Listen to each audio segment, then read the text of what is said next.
So we are ready to resume. I don't think there are any points of order. So welcome, Mr. Claiborne. You are here as a witness. Apologies for having you wait for so long until your testimony. As you are a witness, if you don't mind reading out the declaration that you have in front of you.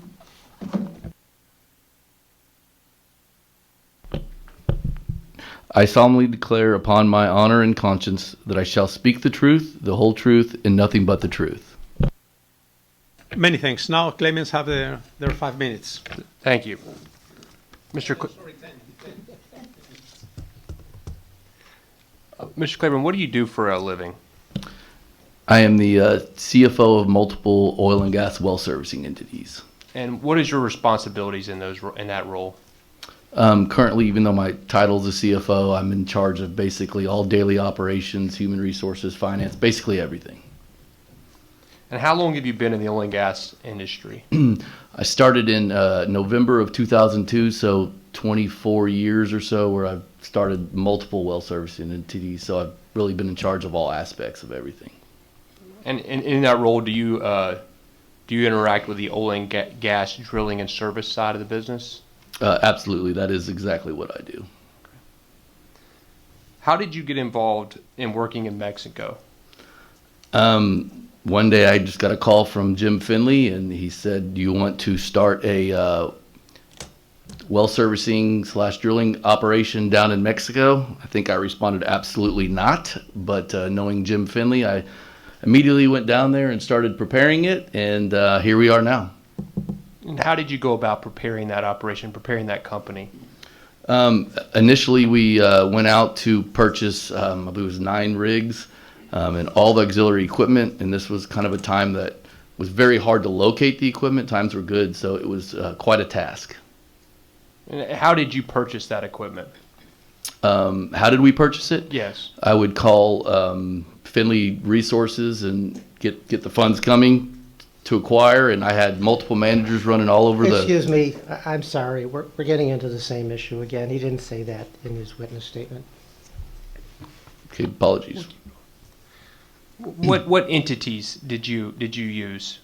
To purchase the equipment? Yes. Drake Mesa, LLC, which would be the U.S.-based entity to purchase. And tell me about the process of getting the equipment to Mexico.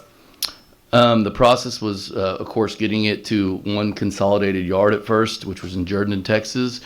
We put that together, built it, got it to the specs that we needed to perform the duties that they were requesting. We moved all of that equipment down to McAllen, Texas, to import it into Mexico. That's when I believe Fast Export was the company that helped us import, and that's when I was kind of learning as we go here and found out that you either had to import it in temporarily or permanently. The temporarily process was just not applicable. We would have had to bring it back across the border every 6 months or so, just not possible with this kind of equipment. So we did have to do it permanently, and that's when I learned that we would be transferring title, everything to the Drake Mesa, Mexico entity. And that title transferred when? To my knowledge, as soon as we paid and filled out the permits to cross everything over. And were you asked to locate documentation reflecting that transfer of ownership? Yes. Afterwards, I was asked to find the documentation, which I kept sending the import documentation. They asked for more documentation. So I did go back to my controller at the time who resigned 4 or 5 years ago, so she wasn't with us, went through her internal documentation. We had multiple well servicing entities, so it was common to take equipment from one company and move it to the other. We did this by internal memos and a little bill of sale to make sure our accounting and our insurance was covered properly, and we had all our audit trails done. So it's kind of common practice for our business to move things through, so I found those in that file. I'm going to show you a document that's been marked as Exhibit C214.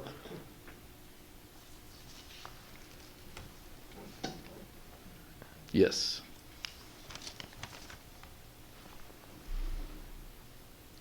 And is this the document that memorialized that transfer of ownership? Yes, it is. Okay. What rigs was this document for? This rigs was for this documents for the 9 workover rigs and all the auxiliary equipment that went with it.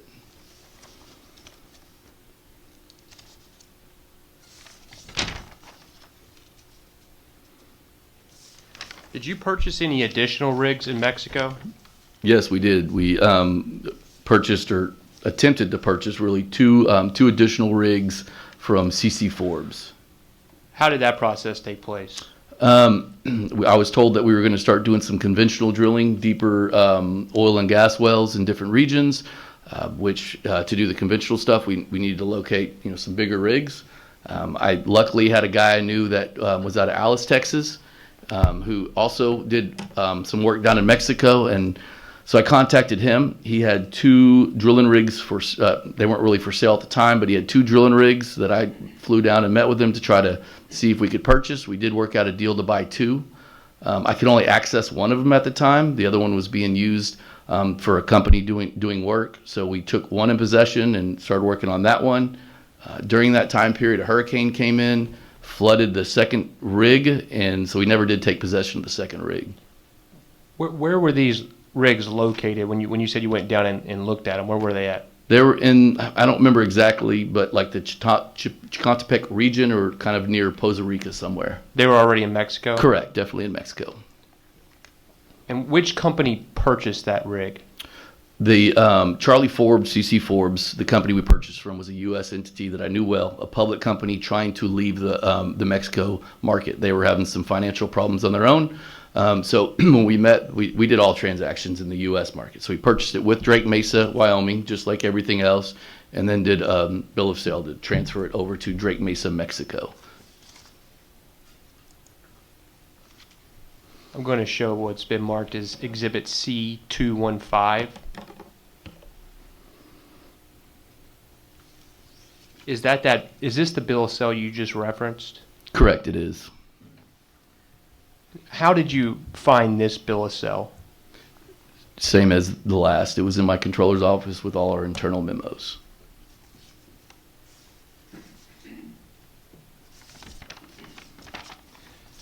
Did Pemex ever request for you to expand the work under the contract?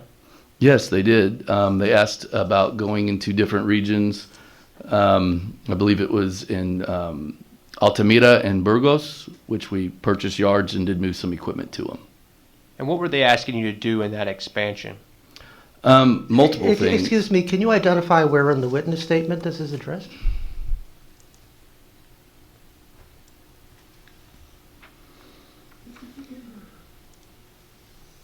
Up 14. Okay, thank you.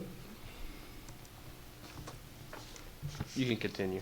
I'm sorry, I lost my train of thought here. So I asked you, they asked for an expansion of work under the contract, and I was asking you to explain what they were asking you to do in that expansion and the areas and what Pemex was requesting when they asked to expand the work under the contract. Absolutely. So it was the Burgos and Altamira region, which they asked for multiple services. So a lot of it was workover and intervention, as well as drilling shallow horizontal type wells. And the way I grew my business prior to this and where I got all my expertise was drilling shallow horizontal wells all on the border of Texas and Mexico. So I had multiple rigs, probably anywhere from 3 to 5 at a time, on the border of Mexico, drilling a couple 1,000-foot wells deep out horizontally and tapping pools of oil. So that was a very common thing that I was very experienced in how I really built my business. They were very interested in understanding what we did and how we did it, and the engineers were constantly requesting information. So that's the type of work they were wanting us to start really understanding and going after. And in this expansion, were you going to do that work with PMX 805? No, absolutely not. No. It would have been the other workover rigs. So you were going to drill with the other workover rigs? Yeah, yes, absolutely. No more questions. Many thanks. Now it's time for the respondent.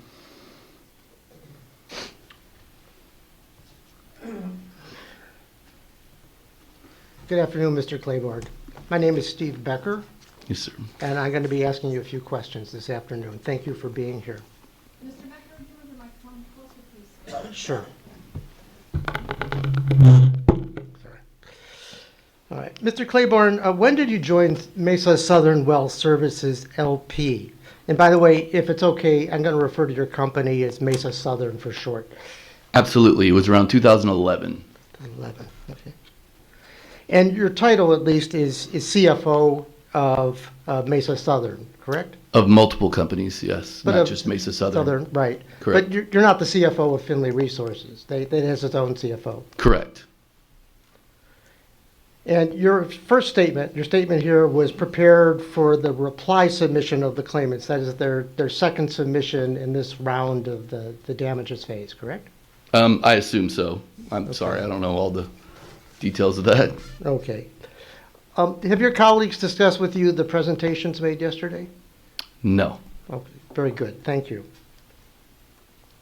All right, we're going to go to your statement to paragraph 4. You can see it on the screen there, or you can look at your paper copy, whatever you're most comfortable with. Thank you.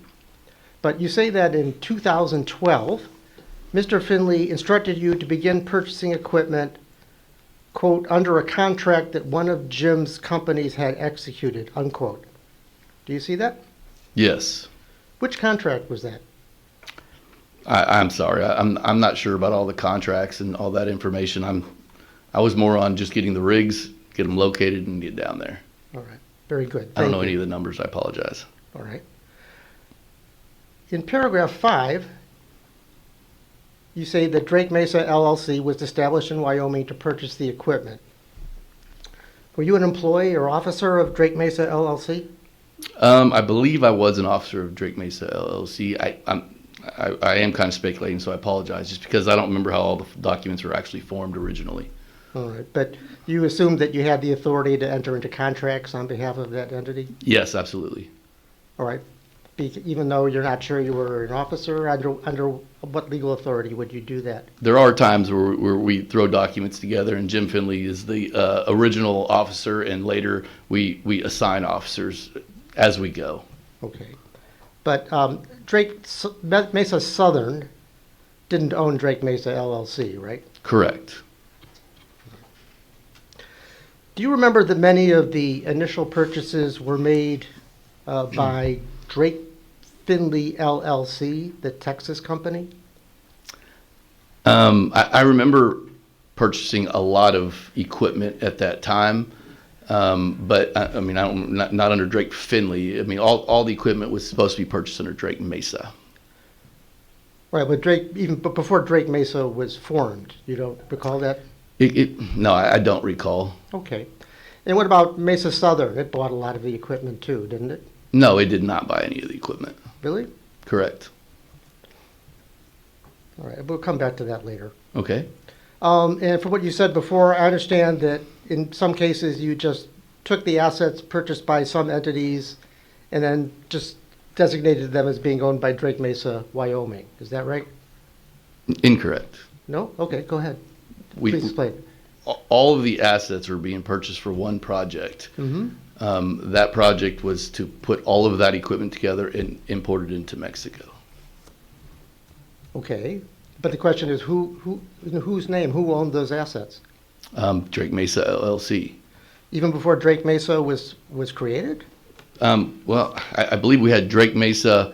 Maybe it was Drake Finley. I apologize on the names. But we started an entity in Texas, I believe, and then Jim had changed it due to tax reasons, I think, up into the Delaware, which may have been the Drake Mesa LLC name. Gotcha. Okay. Give me one moment, please. Yes, sir.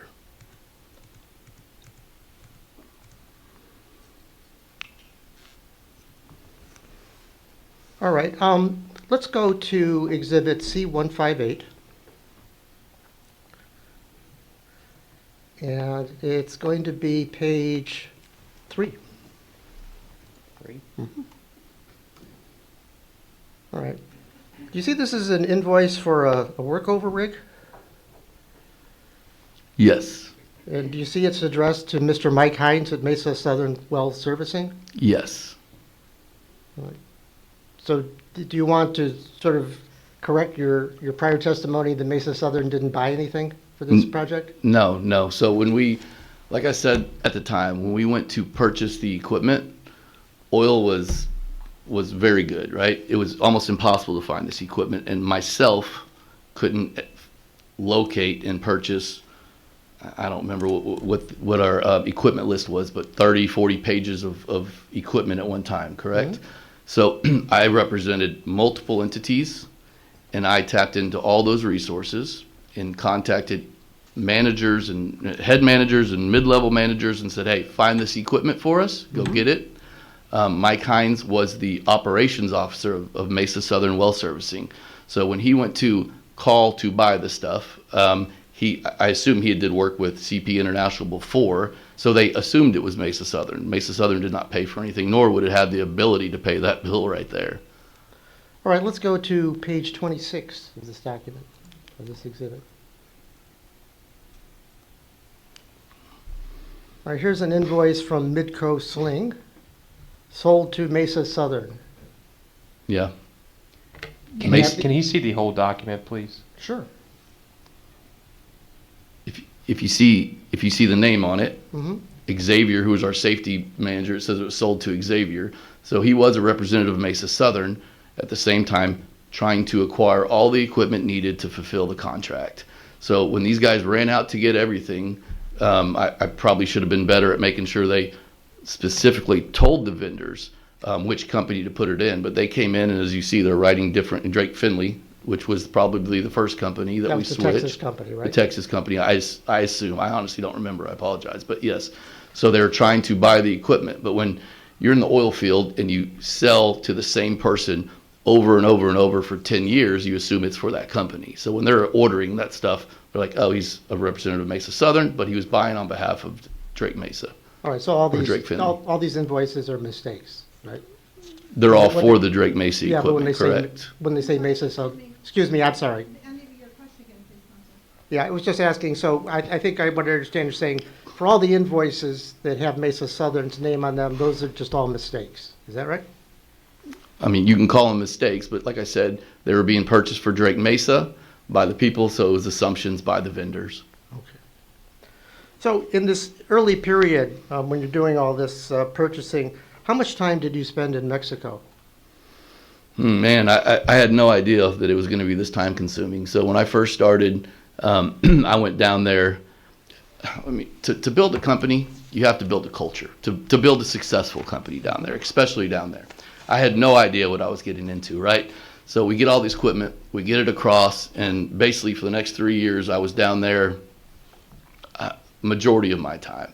I had multiple other companies to run, so I'm still on the phone doing all this stuff, but I'd say 60% of my time is probably a guess, maybe more, maybe less.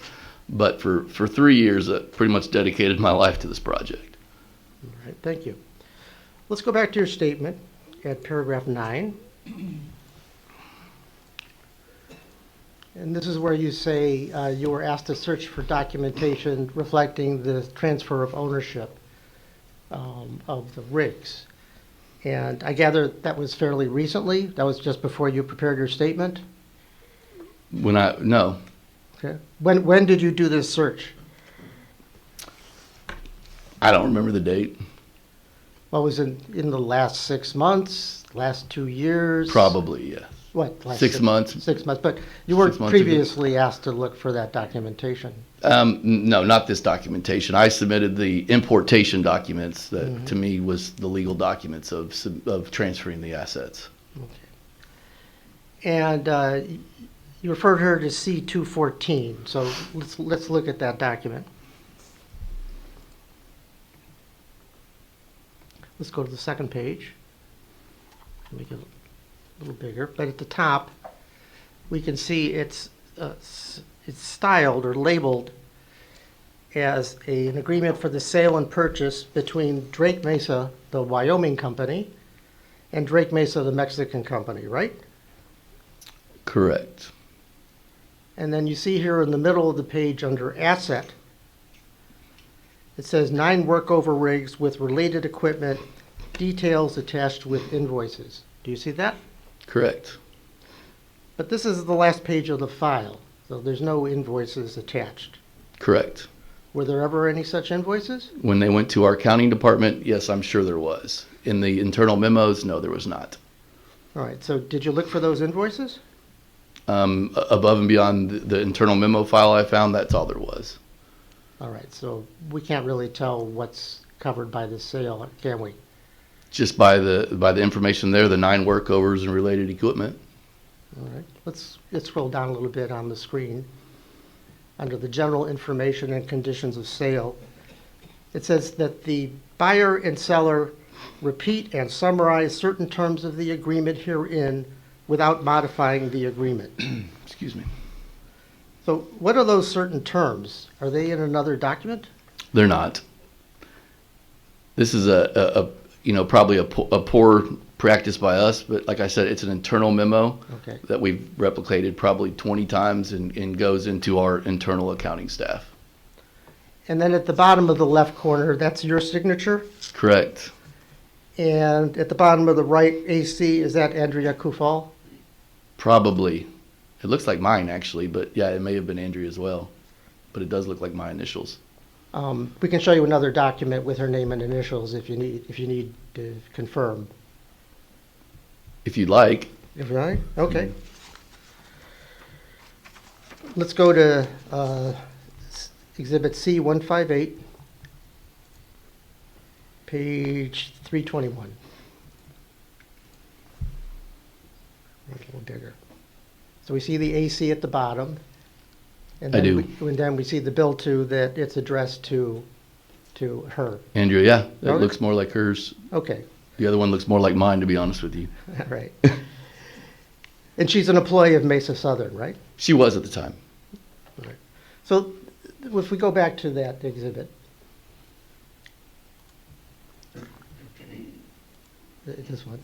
So this isn't a contract between Drake Mesa, Wyoming and Drake Mesa, Mexico, is it? To me, yes, it is. I mean, it's an internal memo to contractually move the equipment over. Who signed on behalf of Drake Mesa, Mexico? Myself. Are you an officer of Drake Mesa, Mexico? I believe I am. Really? Is I- there any I could be documentation wrong. of that? I mean, it's a Mexican company. Do you have a Mexican power of attorney? Man, we had lots of lawyers and setting all that stuff up. I do not remember the details from 15 years ago. All right, so you don't know. Is that what you're saying? Not positive, no. Okay. But certainly Andrea wasn't signing on behalf of Drake Mesa. She would have not have been, correct. All right.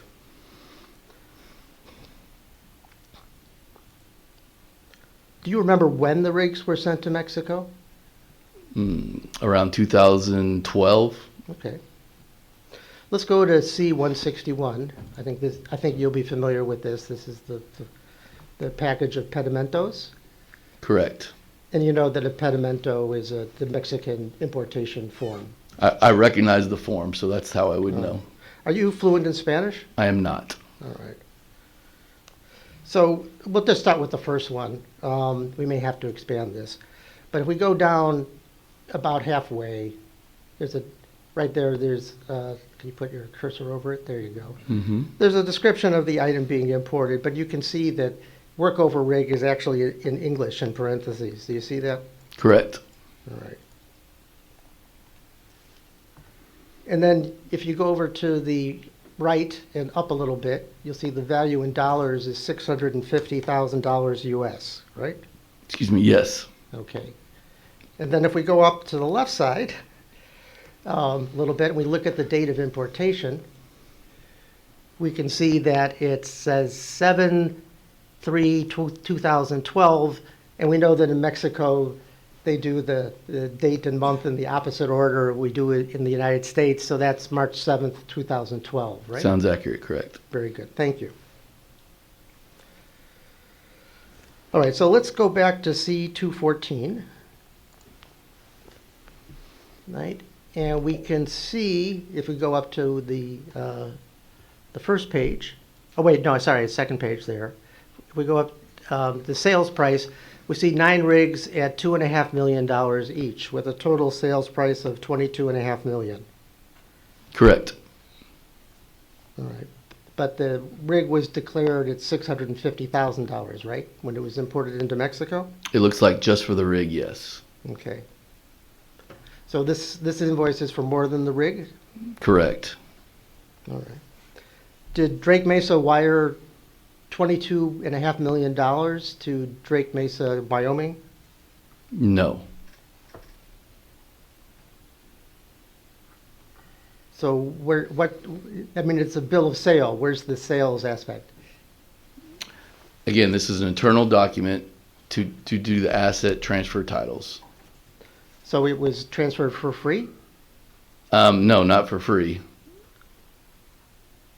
Well, excuse me, now I'm getting confused. So the sales price is $2.5 million a piece for $22.5 million total, Correct. right? But you're saying they didn't pay for it. They didn't pay $22.5 million directly all at once. I believe it came at times. Are there financial records showing that? I mean, I really don't remember. Most of those records were in Mexico that I didn't have possession of. Mm-hmm. All right, going back to the import documents, we talked about how they were imported during 2012, maybe early 2013. Does that sound right? Sounds accurate. So those were for use for the 803 and 804 contracts, weren't they? Again, I don't know the difference of the contracts. We were down there just trying to build a company, and I know there's contracts coming. I didn't.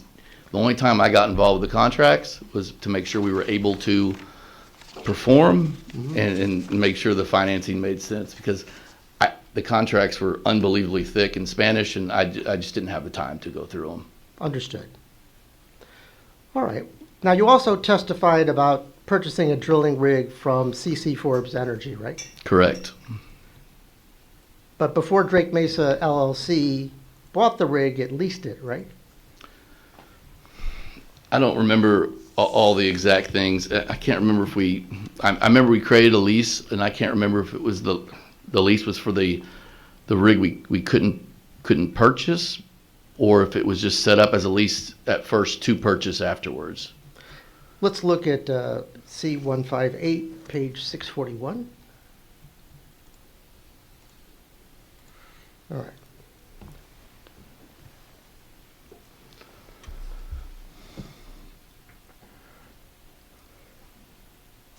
All right, so can you see at the top, it's a commercial equipment lease agreement? Yes. And the lessor is Forbes on the left, and on Correct. the right, the lessee is Drake Mesa LLC, right? Correct. And then if we go a little bit more towards the bottom, right there, we can see the effective date is July 6, 2013, right? Correct. All right, and then let's scroll down. And then in the middle of this next page, you can see there's the word guarantee. Correct. Where it says Mesa Southern CWS Acquisition LP, doing business as Mesa Southern Well Servicing, your company, guarantees the lessee's payments, right? Correct. All right. But Finley Resources isn't a party to this agreement, is it? It's not. All right, and then if we go back down to page 649, a little farther down, we can see that you signed this agreement, correct? Correct. All right. By the way, if you want to take some time to look at the prior pages, that's completely fine. I'm not trying to rush you. Yeah, no problem. Do you want us to scroll up, or do you No, recognize this document? You're good. I recognize the document. All right, thank you. All right, so let's go to page 654.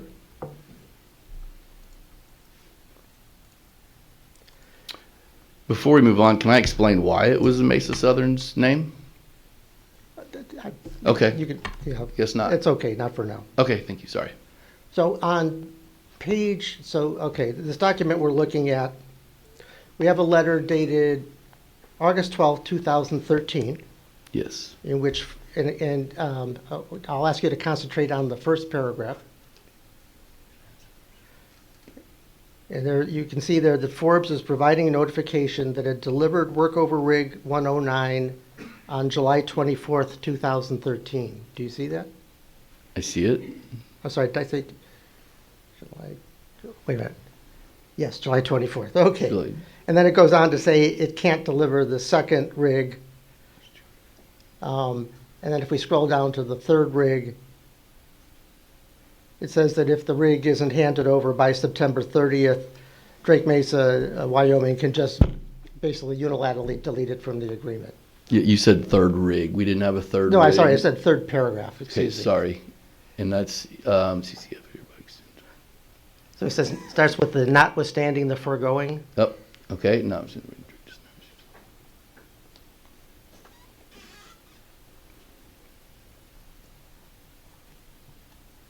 Correct. Okay. Let's go back to your statement at paragraph 12.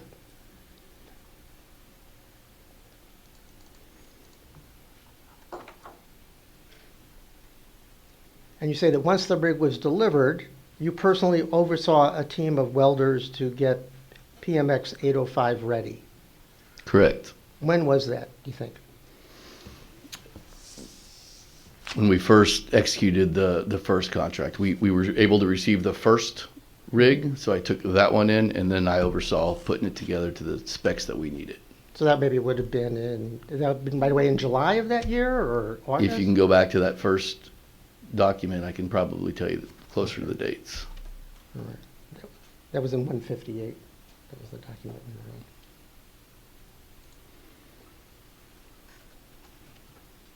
This is where they say they formally handed it over. So it would have been when each stage so on July 24th, delivered the first of the 2 weeks. So it would have been after the July 24th date of 2013. But sometime soon after that. Yes, Okay. sounds accurate. All right. Now let's go back to your statement to paragraph 13. And here you say you followed the same process as we did for the other rigs. And you're saying you executed a bill of sale to transfer ownership of the rig. And you said that document is in C-215. Do you see that? I do. All right, let's go to C-215.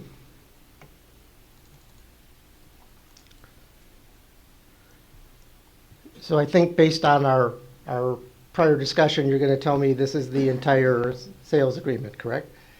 Correct. So there's no list of equipment or even a serial number for the rig, right? Correct. And if scroll down, please. There's no signature or initials either, right? Correct. So again, no one formerly from Drake Mesa, Mexico acknowledged this, right? From either company was signed, correct? Okay. And now this document is dated February 20th, 2014, right?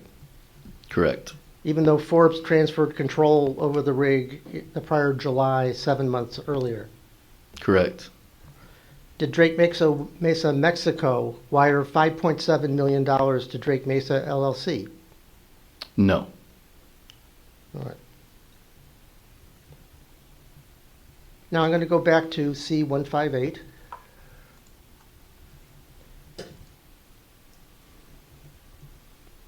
To page 599.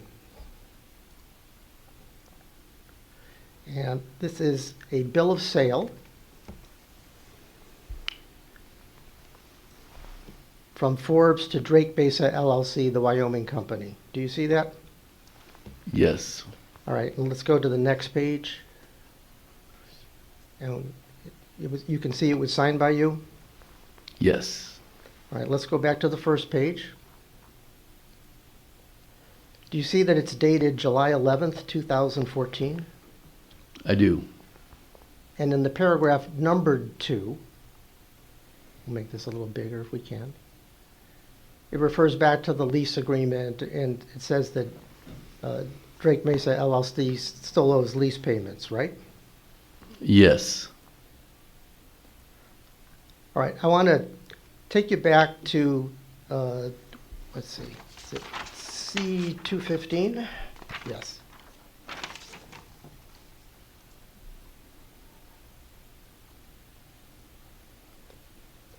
So again, this sales document is dated February 2014. How could Drake Mesa, Wyoming have sold the rig to Drake Mesa, Mexico in February 2014 when it didn't own the rig and was still leasing it until the actual bill of sale in July of 2014. We had complete possession and ownership of the rig. We were working on it. We put millions of dollars on it. The last payments were just the outstanding balance that was due because the agreement we worked out was just pay it over time. Again, is there any documents to demonstrate that? Do you have any record of the payments that were made? Wasn't the payment made all at once in July 2014? It was not made all at once, and that's why there was still a balance.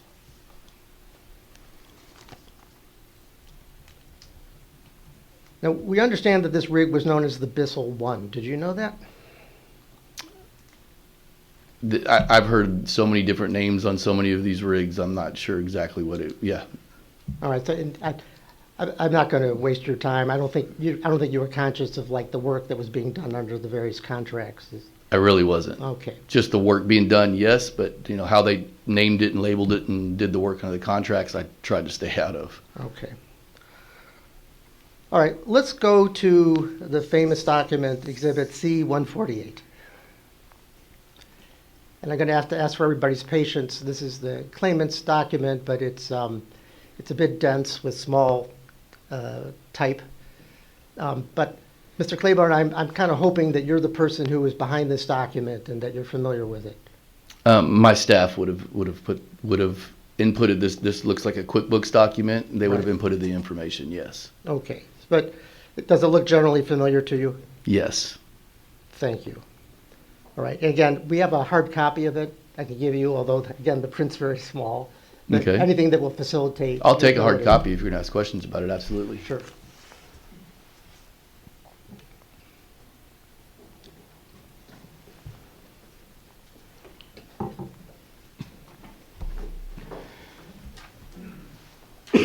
Excuse me. No.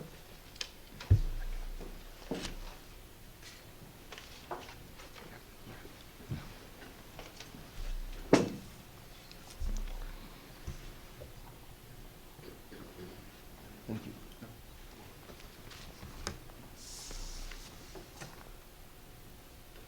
All right.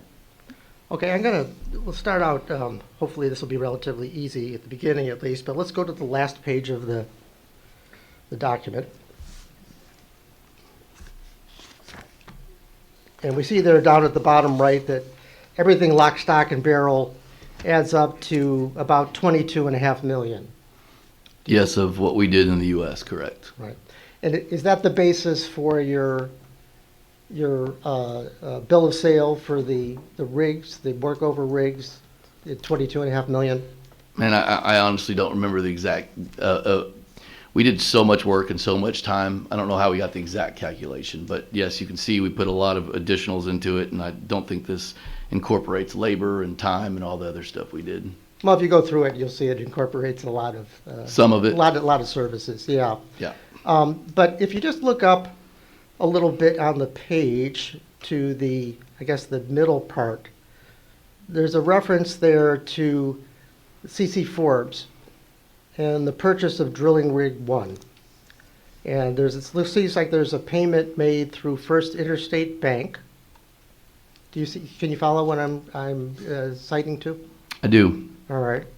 So it's looks like it's 3.625 million. Correct. And if you look over on the left, it's dated July 7th, 2014.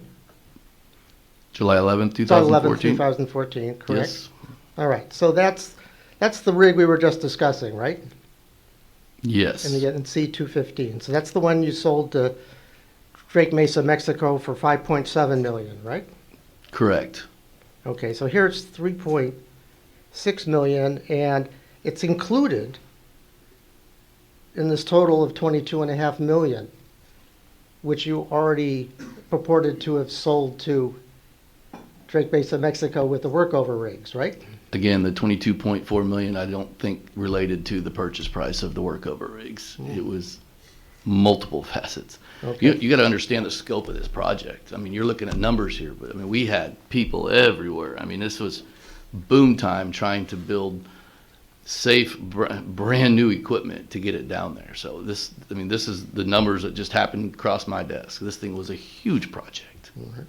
Was someone else working on the project too? What do you mean someone else? I Yeah, mean, we had, you were directing it, correct? I was in charge of it, correct. Okay. All right.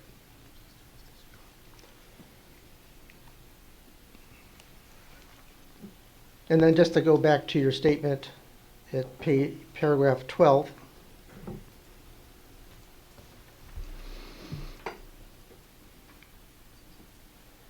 Right, here at the end, you said ultimately we did not take delivery of the second rig or pay for it, right?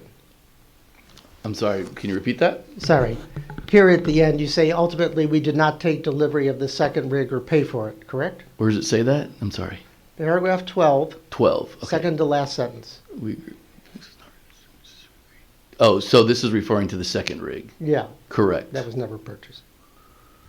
Okay.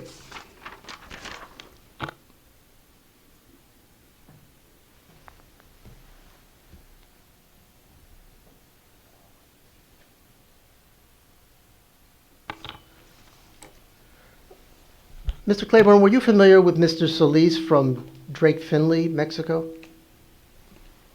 Mr. Solis? Yeah, It doesn't ring a bell. doesn't ring a bell. All right. It's Alejandro Solis Cisneros. No, okay. No. Forgive my Spanish. All right. Thank you very much. Really appreciate it. Yes, sir. I have no more questions. Many thanks, Mr. Becker. Any redirect? No redirect. No. Any question from my colleague? No question?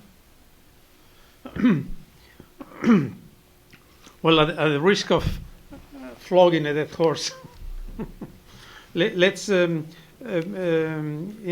on this distinction between different type of rigs. As far as I understood your statement, the claimants had assigned to the contract 10 rigs, one which eventually became PMX 805, and the cost of that was 5.7 million.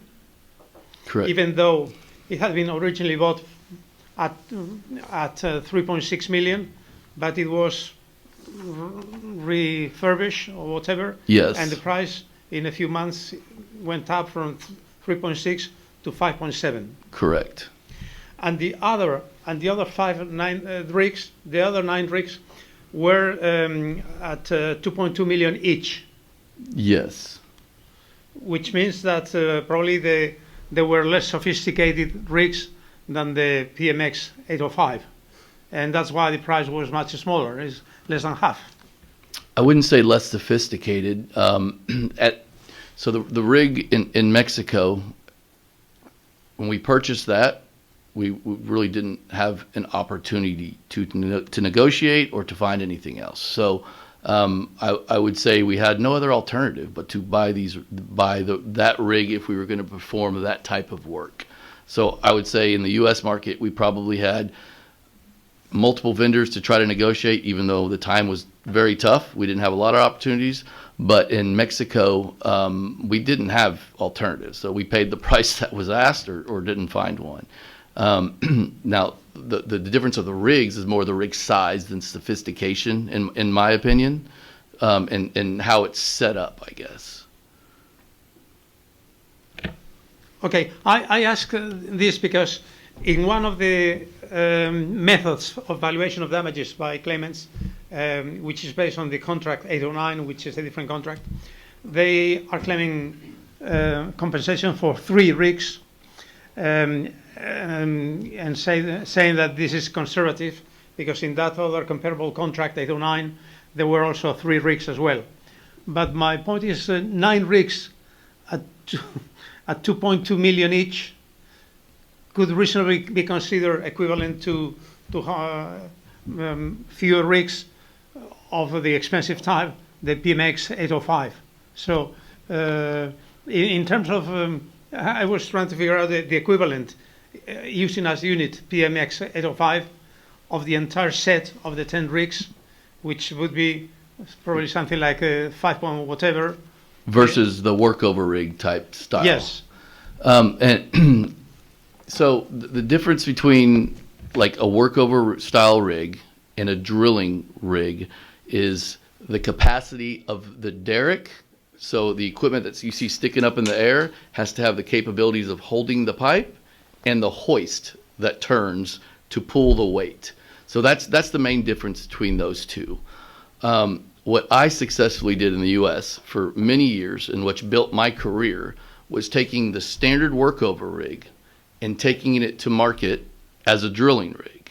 You have the same auxiliary equipment around, and it's hard to understand. But if I took the PMX 805 and I drove it by that window, and then drove the other rig by the window, you wouldn't know the difference. The only difference is the structure's heavier and the bottom's heavier and has a bigger hoist.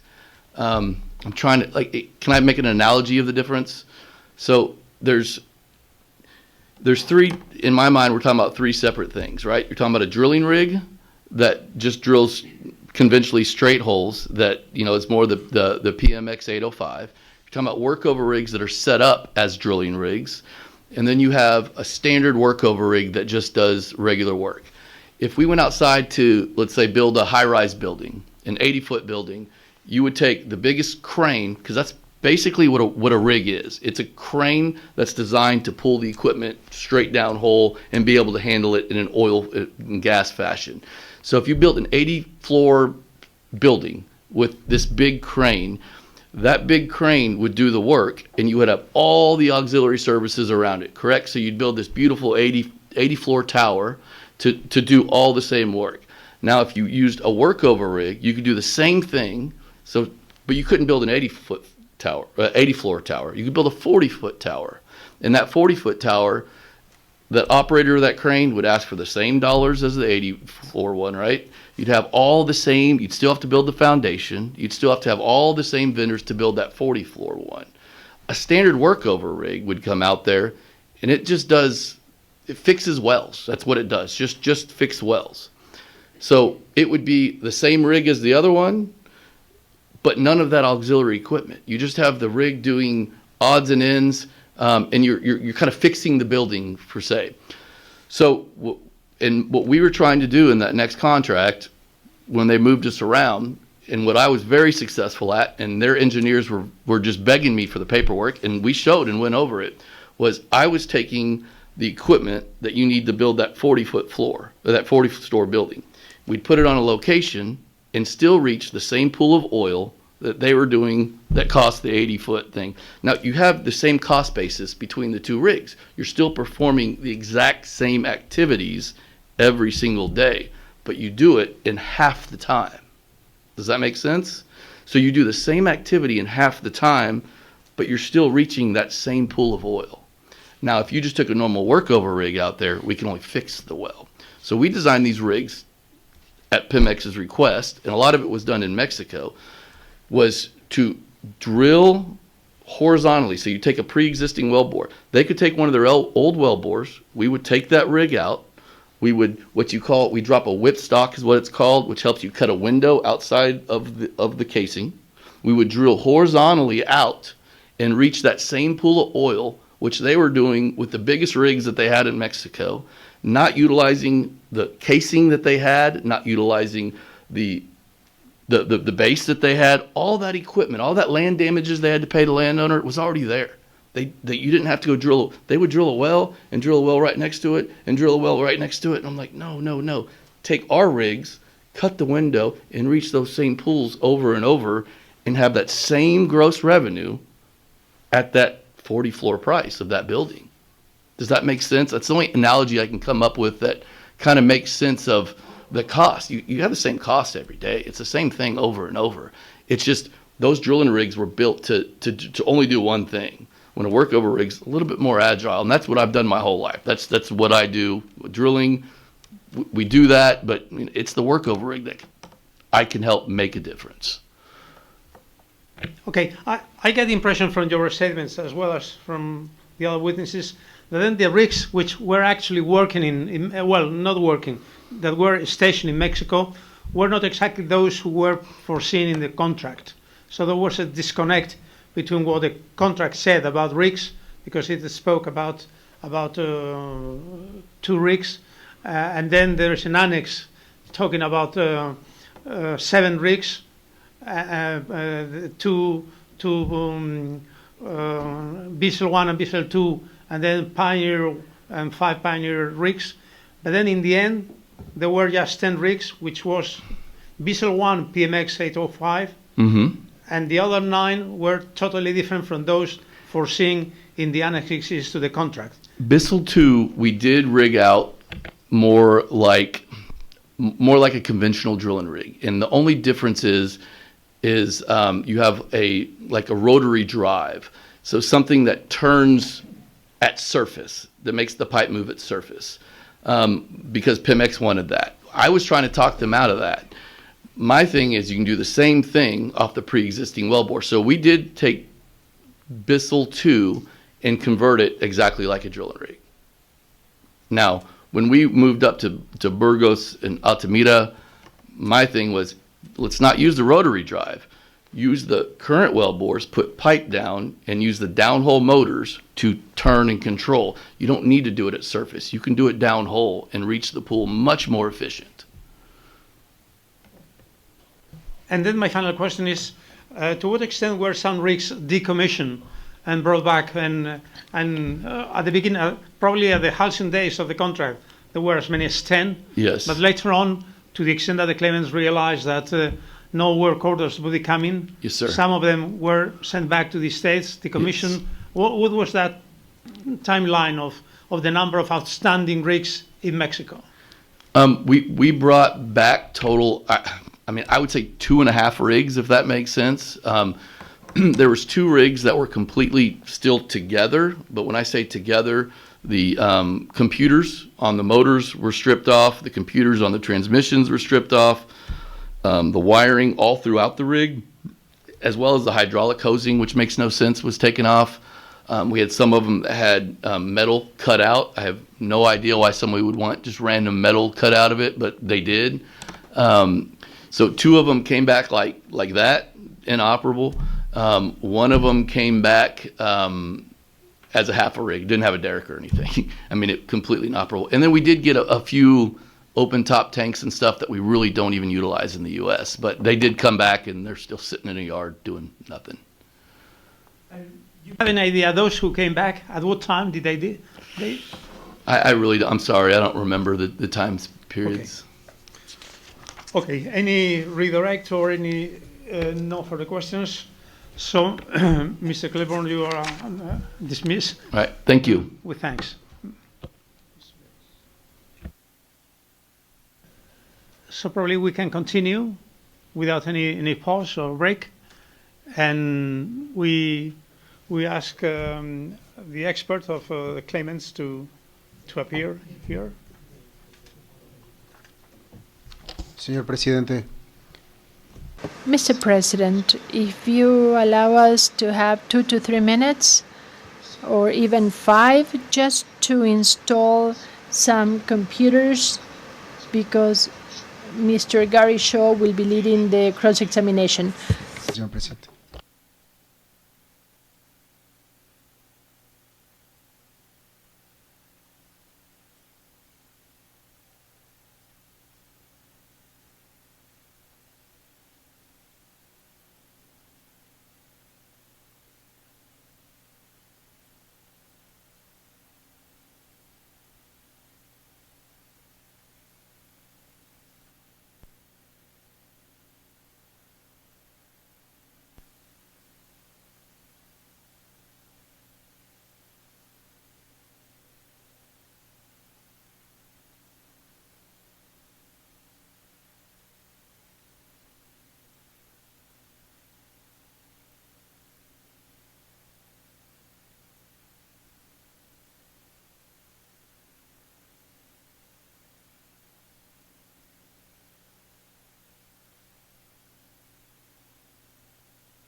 Ready to start?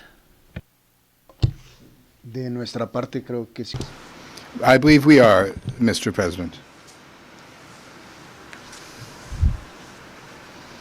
We're ready.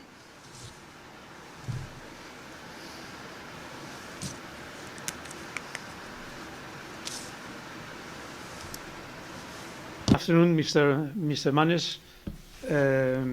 You are here, the expert for claimants, and you know that you have 30 minutes to make a presentation of your case. I don't think there is any housekeeping issues before that, so he can go straight.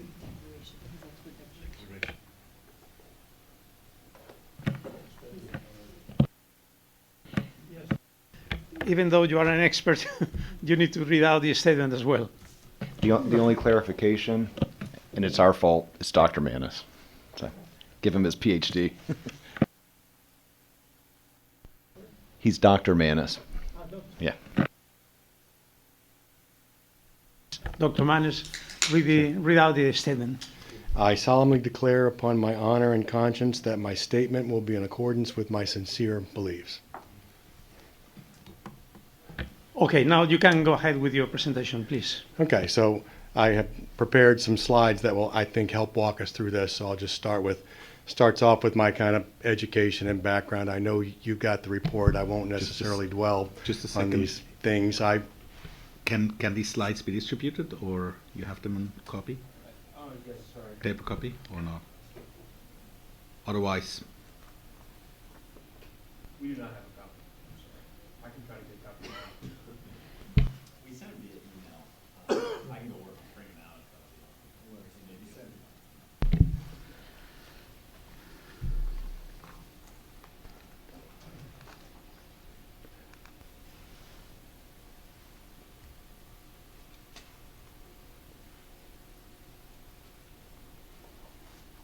Okay, so just briefly, because I know you've got the back of my report, my education. I have a PhD in economics. I've been a professor at Texas A&M and other places for 27 years, including teaching subject that we're going to cover today multiple times over the course of my career. I've been a consultant for 30 plus years, working on various matters, including commercial damages in the oil and gas industry of various types, and so I'm happy to go more into that in the questioning if you want, but in the interest of time, I thought I'd move on. So, starting with what my assignment is in this matter, and as this slide describes, my assignment was really to evaluate and respond to the expert report that was presented by FTI. And so just briefly, the conclusions that I reached after reviewing and responding to that report are: the FTI report is based on lost profits damages. I found, based on my analysis, that lost profits damages are not the appropriate remedy in this matter. I found that among the flaws that the FTI report has is that it ignores language in the contract, including minimum and maximum budget amounts in the contract. I found that the way that they carried out their lost profits analysis contained a number of flaws. And then I addressed interest and found that the interest calculations that they made no economic sense. So kind of moving through these topics, I think we heard yesterday in the presentation from the respondent's side that one of the economic principles in damages in international arbitration is to put the parties in a position as close as possible to where they would have been but for this dispute. And when thinking through what that means in the context of this case, one of the things I think that I concluded was that if that's the purpose of why you're addressing remedies here, then lost profits of the kind that FTI calculated are not an appropriate remedy under this standard. So, as we've heard, I think repeatedly over the course of the last day and a half or so, is respondents' view of what would have happened had there not been the breaches that we're talking about here, is that the parties would have sat down and reached some kind of settlement. And even if that's the framework that you're going to use to try to figure out what remedy should be, obviously there are certain economic facts and analysis that you would have to conduct. Among those are, well, did the parties themselves contemplate what kinds of remedies there might be in a situation like this? Are those remedies and obligations stated in the contract? Secondly, if you're trying to figure out how the parties would have resolved the dispute. You might think about how do parties in the real world solve similar disputes to this. And then as we'll go through the other considerations, if you're going to do a lost profits calculation, that lost profits calculation that you do should be consistent with the but-for world that you've put forward. And in this case, as I said, the but-for world is the parties sit down to settle this dispute. And the way that FTI assumes that would have worked is the settlement of the dispute really results in the worst possible outcome for claimants here, that they get the bare minimum they could have gotten from some view of how this contract operated. We'll see as I kind of walk through, that's not how parties would normally think of a settlement, and it's certainly not how settlements worked when we looked at other settlements in this case. So let's kind of talk through, starting with the kind of crucial information that the FTI report analysis ignored in reaching its conclusions about lost profits. First, as I said, the contract itself contains language about how parties should operate under this agreement, and that language includes minimum and maximum amounts. You have heard through the presentations on the first day what the parties' view is on the import of those minimum and maximum amounts in the contract, but certainly, even if you're in a world where you're sitting down to a settlement, that would have to be in the minds of the parties who are discussing how we're going to settle this dispute. So it seems to me a major oversight to just assume that away when you're talking about a but-for world where there's a settlement. The other thing that FTI report assumes away is information that we know, and that certainly at least one of the parties sitting down to the table in this negotiation would know about how other situations were settled. So, once again, in a situation where there's bargaining over a settlement, it seems to me to ignore what the parties would have known when they sat down to do that settlement is a major flaw in their approach. All right. The second thing I want to talk to you about falls under what in economics is known as transaction-specific assets. And so just to motivate why I decided to kind of look at the import of this economic theory of transaction-specific assets, when you think about economically, as an economist, what do those minimum and maximum amounts in the budget mean? What do they mean economically? I'm not trying to put myself in the heads of the parties. I'm not trying to say, this is how you should do damages. I'm just saying, does it make economic sense to include clauses like that in the contract? And does it make economic sense to award damages on the basis of those clauses? So to kind of start that off, I kind of have to give you a little background on what economists mean by this concept of transaction-specific assets. And there's been a little confusion, I think, in the discussion between what I've said and what the FTI reply report says about what's meant by transaction-specific assets. So I kind of have given you a little bit of a simple definition in this slide of what transaction-specific assets are. Those are assets that are specialized and more importantly even than specialized, non-redeployable resources that are designed to support a specific relationship or transaction. As I said, this concept won an economist by the name of Oliver Williamson a Nobel Prize in 2009. He was the originator, or one of the originators, of this concept of transaction-specific assets. So how does it apply here before I kind of go to the next slide? What's important here is the commitment of resources on the part of the claimants in a way that they're non-redeployable, right? So they're locked in under the contract. You can't use these resources for other projects, as we've seen discussed in this case. So the impact of that is when parties are going into a contract, knowing that they have to make these commitments, knowing that they're going to be locked in after they make these commitments, there is a real concern on the part of the parties that after I'm locked in, I might be taken advantage of. After I can't redeploy these assets to somewhere else, after I can't move them or release them out to another company, I'm locked in. I don't have any other ways to make money from these resources other than this transaction. That's what's really important for this case about transaction-specific assets, that you're locked in. And I think what you saw in the opening yesterday is 100% consistent with this theory. I think when Mr. Melsheimer walked through some of the Q&A that you saw in the context of they're asking Pemex, how does this contract work? What you see is a concern expressed by several of these parties. Look, I'm committing resources here. How do I make sure I get paid? And consistent with the concept of transaction-specific assets, what the response to Pemex is don't worry, there's a minimum payment here that you can have confidence protects your investment. That gives parties an incentive to invest. But for their confidence that their investments are going to get protected, they would have a diminished incentive to invest and lock in these assets in a way that they could be taken advantage of. So it really benefits both parties to have a process that incentivizes investments to carry out these transactions. And that's really the purpose, as an economic matter, that the minimum budget amounts could play here, giving some confidence to the parties that, yes, there's an economic arrangement that we can benefit from, and it's okay, your assets are protected once you're locked in. That's kind of the economic theory here. One of the responses for FTI, and the reason I've kind of put this last bullet point on here, is FTI's comments as well, these are rigs. These rigs get moved all around.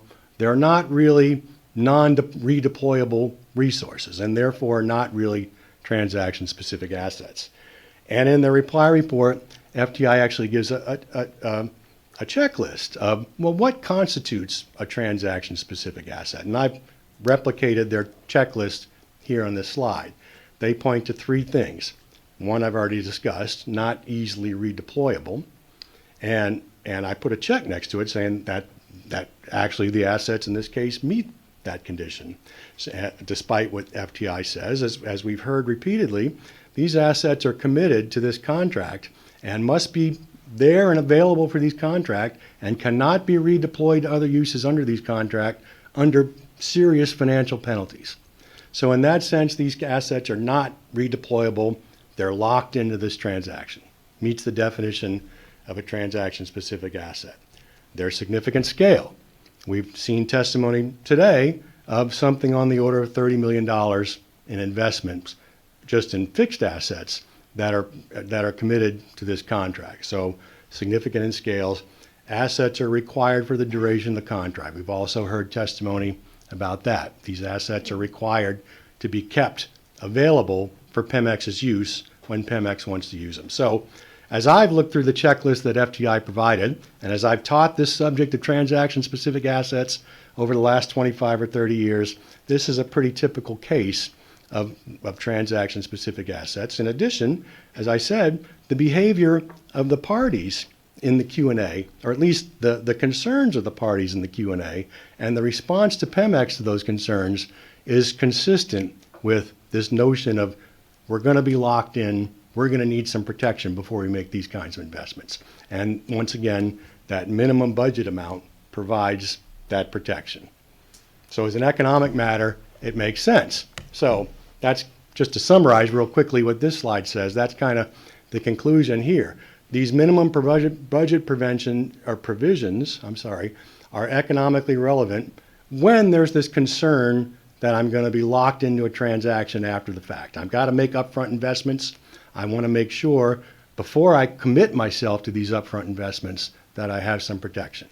So the minimum budget guarantees provide that protection. That incentivizes millions of dollars in investment that benefit both parties to this transaction. That's really the purpose of transaction-specific assets. That's really the purpose of the minimum budget provision, at least economically, under these contracts. So that was my conclusion with respect to that. The other thing to keep in mind is the but-for world that's been put forward by FTI is that the parties would have sat down, they would have settled, and they would have settled for what in FTI's view is the remaining profits that could have been earned under the contract. These 15 additional wells, and we'll pay you the profits that you would have earned for those 15 additional wells. So let's keep in mind kind of what that means in terms of would parties sitting down at a table really have agreed to such a thing? One thing you know is what the parties would recognize when they sat down at the table is there are budget conditions in this contract, and those budget conditions include Pemex being on the hook for substantial payments. And something on the order of between $169 and $418 million in payments. They're on whatever's left of that. I know they paid 45, 48 million, whatever's left on that. When they're sitting at the table, the parties would recognize that's a liability for Pemex, right?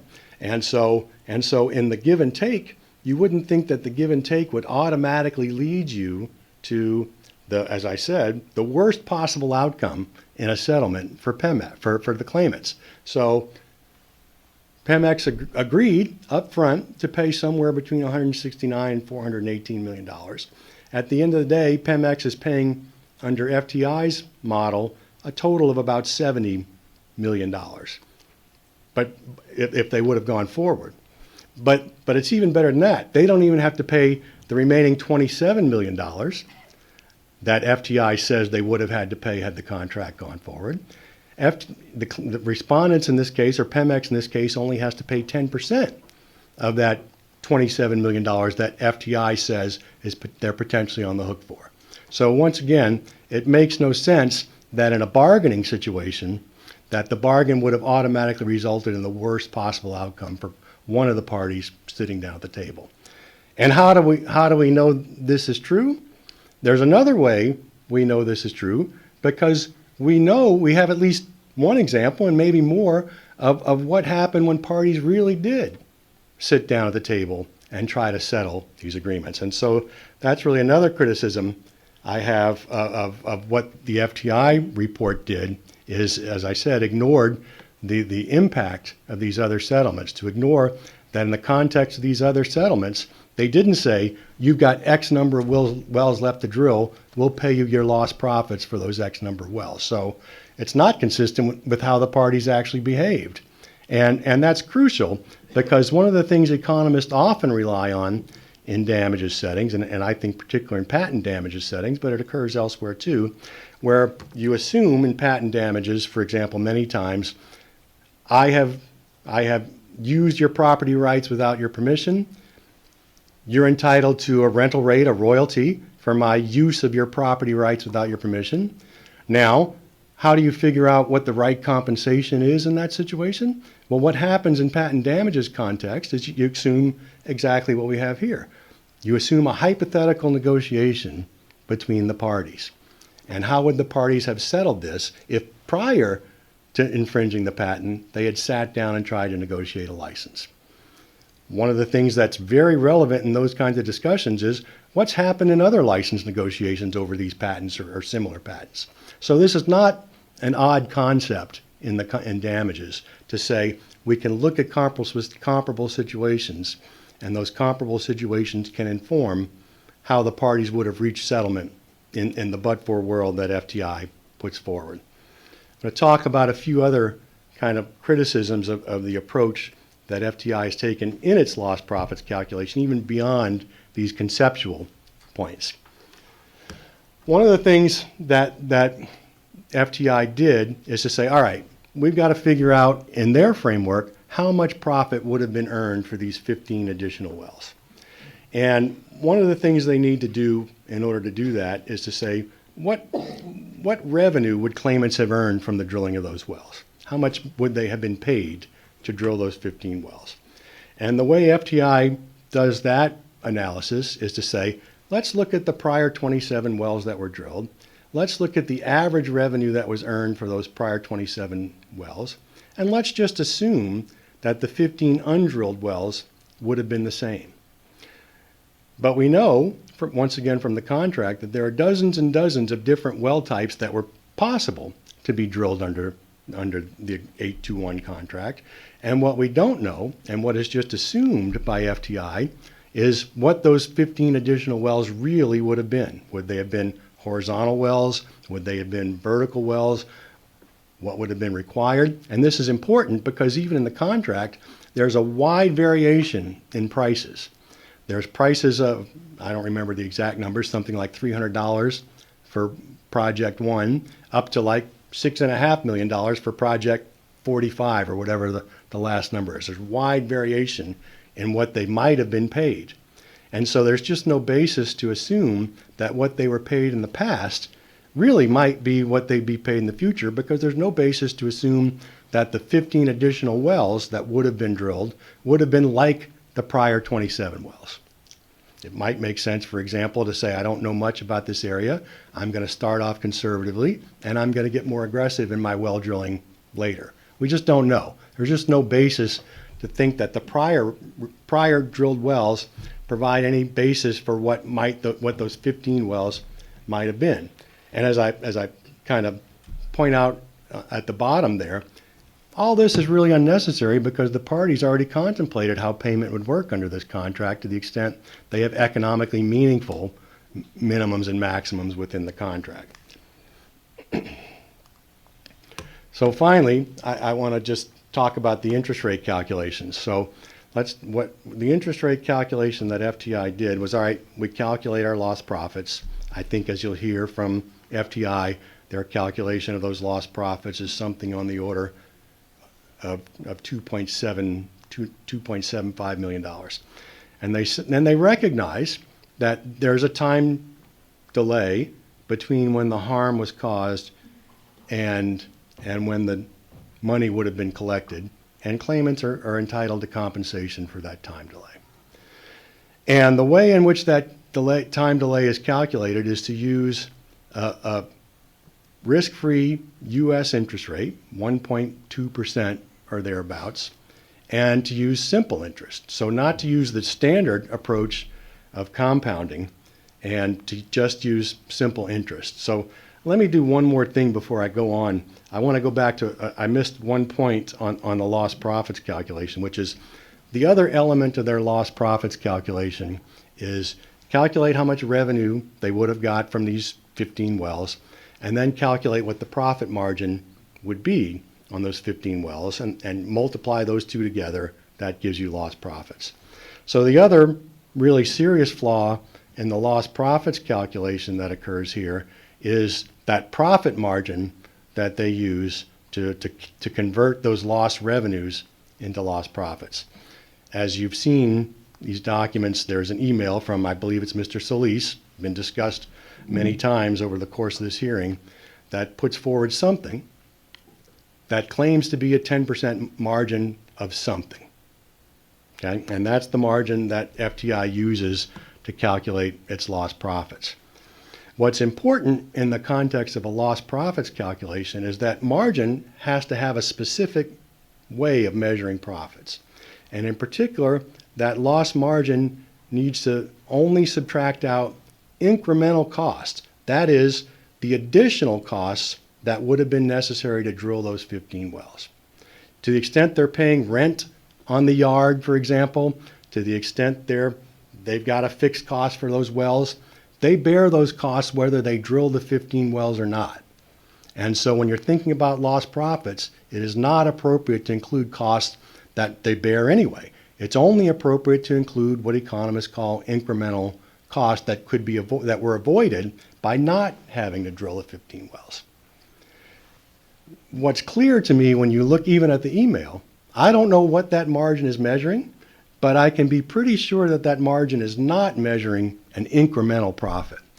The email itself talks about the fact that the reason that margin is 10% is because there are upfront investments and there's additional amortization of equipment. Those are not incremental costs. Amortization of equipment is not an incremental cost to drilling an additional well, at least accounting amortization is not.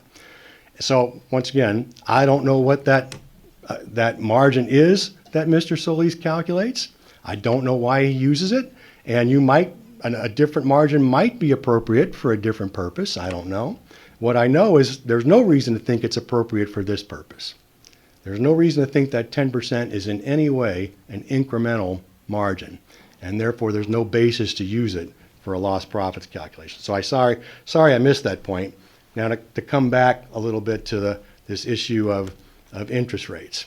Okay, so one way to think about what the appropriate interest rate might be is and that's well recognized within the economics literature, is one of the benefits of the damages that a defendant in litigation causes is by not paying those damages at the time they occurred, the person who caused the damage is essentially borrowing money that doesn't belong to him. It's basically the same as a forced loan, right? I caused you $10,000 worth of damages.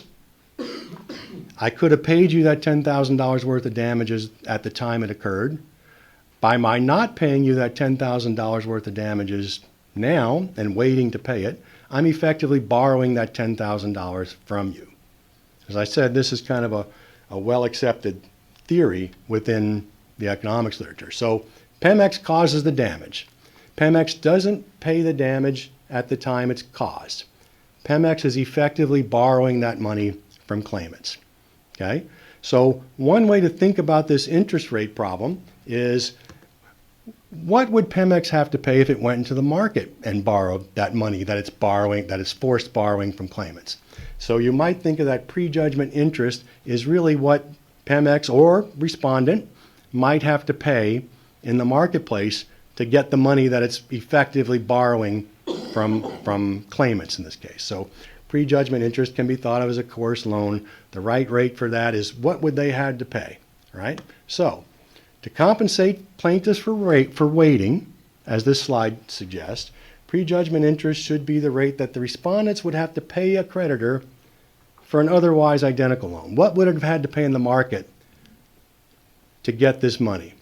And what's important here is, as we saw in the opening, we know that Pemex has basically said, well, we had this money that was committed to Chicontepec. We're going to use that money somewhere else. So they basically have announced to the marketplace that we're borrowing money that we should have paid here, and we're using it over here rather than having to borrow from somewhere else. So their statements are consistent with this notion that there's an element of forced borrowing here that's imposed on the claimants. And to compensate for that forced borrowing, you should use a risk or an interest rate that appropriately compensates for the respondent's ability to borrow the money. One of the things that I conclude here is that interest rate that's used by FTI, that United States Treasury risk-free interest rate, does not in any way compensate the party for the risk of loaning to the respondents. So that's not the appropriate interest rate to use.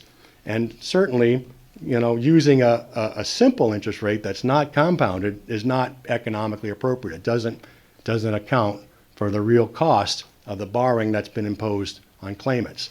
So I put together a little simple example that kind of highlights the difference between what FTI is saying in terms of what the appropriate interest rate would be, and ultimately what I understand claimants are saying with respect to the appropriate interest rate. So I used here, put together a chart. Let's assume $1 million in borrowing. And we can say, let's assume respondents borrow $1 million for the purposes of this case. FTI, as I said, uses a 1.23% simple interest rate. So basically, every year, FTI would owe an additional $12,300 under my kind of simple $1 million example. I understand that one of the rates claimants have put forward is the 10-year bond rate from respondents or Pemex, I don't remember which, but for the purpose of the example, let's just say it's respondents. So there's a 7.52% interest rate there. So let's just deal with what that means in terms of simple interest. First of all, just what does the rate difference mean, right? So let's compare the 1.23 to the 7.52. Still simple interest, right? Obviously, that much higher interest rate results in higher but more appropriate measure of the cost that's been imposed on respondents, on claimants from the forced borrowing. And finally, as I understand it, as I think Mr. Derman talked about earlier in the proceedings, the government bond at issue here is compounded. It's not simple. It's not simple interest. In fact, simple interest really is kind of economically indefensible. It doesn't match the real time value of money, and so it makes no sense to use simple interest. As I understand it, the compounding in the rate and the bond that's proposed as the appropriate rate by claimants compounds twice a year, biannually, I think was the discussion. So the final column on this chart looks at what happens if you have a biannually compounded rate of the kind that respondents actually used in the marketplace. And there you see the difference in interest from that biannual compounding that you see there. So with that, I think I came in under my 30 minutes, hopefully, but I don't know if anybody has any follow-up questions. I'm happy to answer them. Later on, for the time being, is for respondent to cross-examine you. Good afternoon, Dr. Manis. My name is Gary Shaw. Nice to meet you.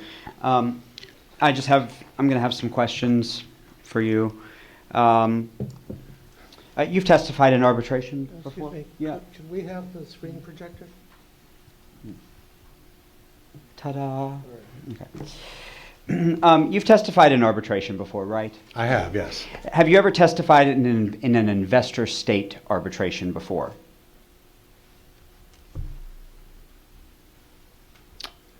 Not that I recall. I've testified on behalf of another state oil company, but I don't think it was a state investor. Have you ever assessed damages stemming from a breach of a treaty? I have calculated damages in dozens of different settings. I don't recall having specifically calculated damages in that situation. That doesn't mean that damages methodologies are not applicable there. Understood. Let's go to paragraph 44 of your statement. It's really loud. We can make it a little bigger.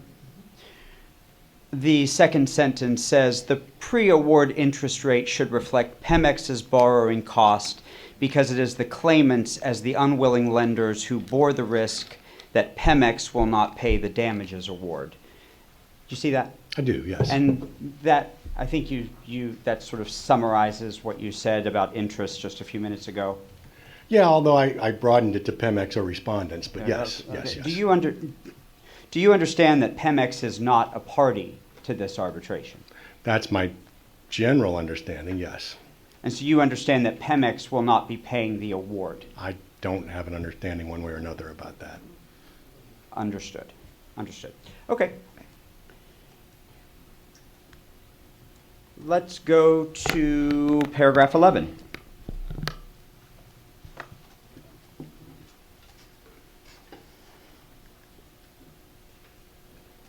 Yeah.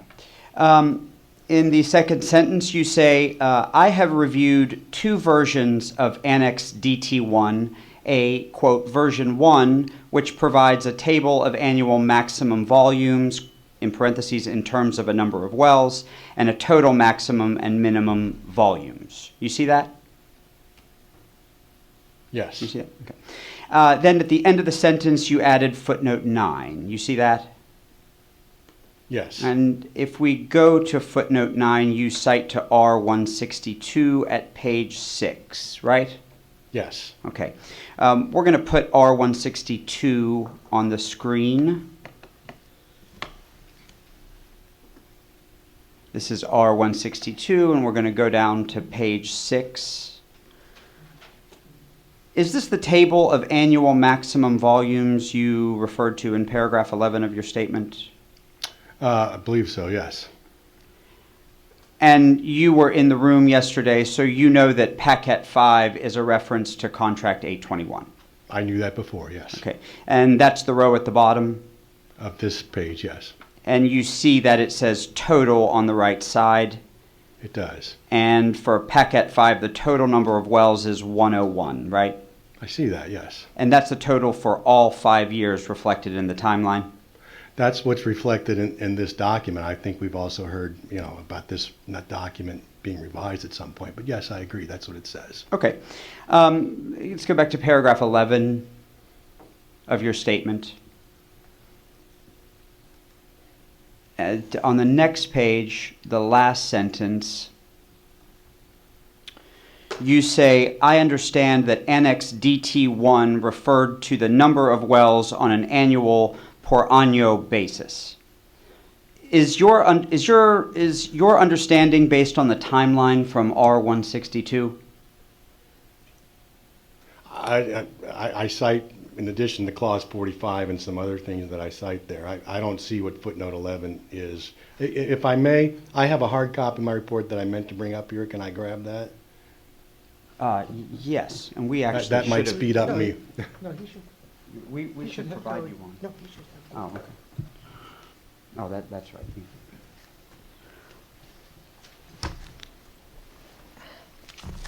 Just to confirm, and I think I know the answer, there's no notes on that, no No, there are no margins or notes, nothing. no. Okay, thank you.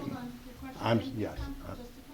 Sorry, just to confirm that there's no notes or margins and anything written in the margins on the papers you just brought up. That's correct, and I apologize for speaking over you, yes. No worries.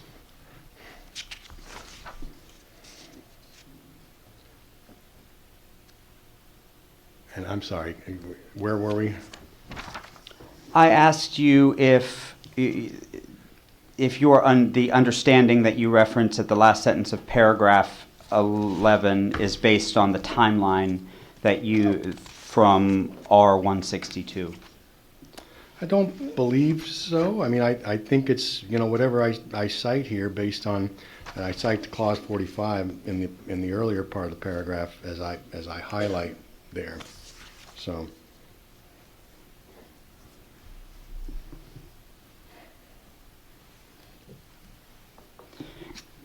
Did claimants instruct you on what DT1 says? Did they instruct me? I don't know what you mean by that. Did they tell you what the meaning of DT1, page 5? I don't recall, no. You agree that the timeline in R162 identifies a number of wells per year, right? I agree that that's what that particular document says, yes. Okay. Did claimants provide you any documents showing that PEMEX's timeline changed between version 1 of DT1 and the final version? I mean, I've seen the final version too, so if that's what you mean, yes, I've seen that. And I've certainly seen what was discussed in the openings yesterday on that issue, but I don't recall whether I was given a full set of what the timeline would be and how it evolved from point A to point B. You don't recall, or you weren't given an explanation? I just don't recall. Okay. So is it possible that claimants gave you documents? Well, there's two issues there, and I can only answer your question this way. It's possible they gave me documents. That doesn't mean they highlighted. I mean, I have a lot of documents. So are there documents in there that I could have put together and come up with a timeline? I don't know. But I think your question is more directed at, did they put documents in front of me and say, do you see this timeline? And I don't recall that happening. Okay, thank you. Did you review the decision on jurisdiction and liability? From this tribunal, you'll say? Correct, Yes, sir. I have, yes. Yes. And you understand that the tribunal did not find that the respondent, which is Mexico, breached the 821 contract?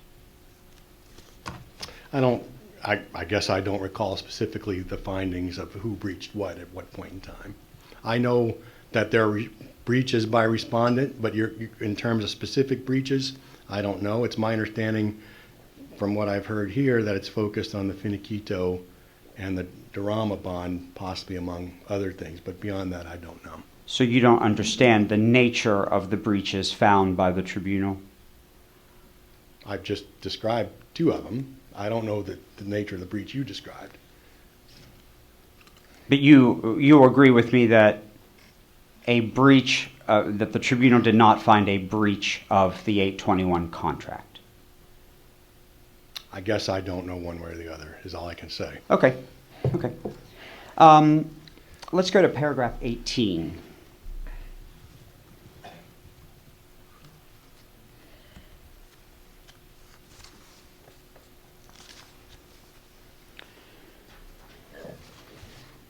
In the first sentence, you said, in economic terms, actual harm to the claimants is the economic value the claimants would have realized but for the breach. You see that? Yes. So wouldn't it be important to understand the specific nature of the breaches? If my task was to calculate damages, yes, I would agree with that. My task was really to address what FTI did. Understood. At page 6,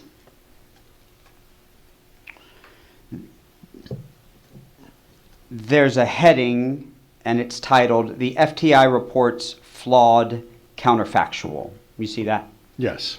And if we scroll down to paragraph 21, the first sentence. In the first sentence, you say, a proper but-for or counterfactual world is simply one where the breach did not occur. So, are you referring to a specific breach there? I think the first sentence doesn't refer to a specific breach. I think that's a general statement in terms of how damages should be done. Well, what about in the second and the third sentence? Aren't you referring to a breach of the contract?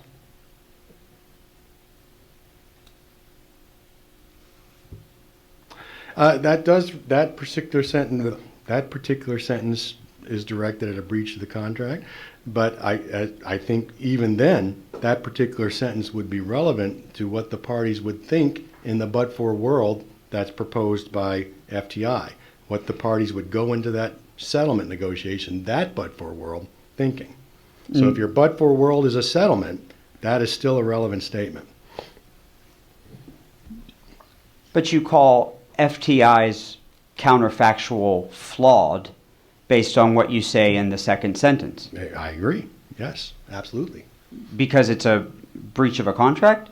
Well, because it doesn't, well, that I agree with that too.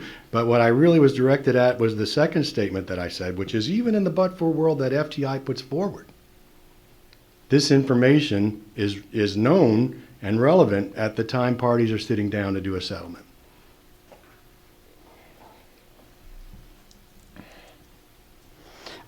So, seems like you acknowledged in your opening that a settlement is a probable but-for scenario. Would you agree?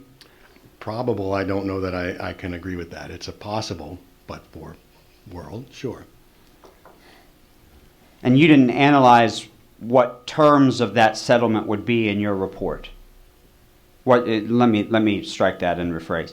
In your report, you did not analyze what the terms of that but-for settlement would have been, correct? If your question is, did I sit down and do an economic analysis that would have said, this is, if that's your but-for world, this is the probable settlement, I didn't do that. It wasn't part of my assignment. As I did point out, if you're going to put forward a but-for world that's a settlement, that's the kind of work that you should do. And that wasn't done here. And you, in your opening, you referenced the Q&A that we discussed yesterday. Did you review that Q&A? Not that I recall prior to the openings yesterday. Okay. So you don't know whether the answers that Mr. Malsheimer went through, you don't know if those were referring to the 821 contract, right? I don't know, and it would still be relevant information even if they didn't. Do you know about the civil case that claimants filed against Pemex in 2016? At a high level, yes. Okay. So you know that the court rejected claimants' request for the minimum amount? I did, at a time that would have been later than the but-for world put forward by FTI. But you're not suggesting that the court was wrong? I'm not. I'm suggesting that that wouldn't have been an element in the hypothetical but-for world. Understood. Let's go to paragraph 22.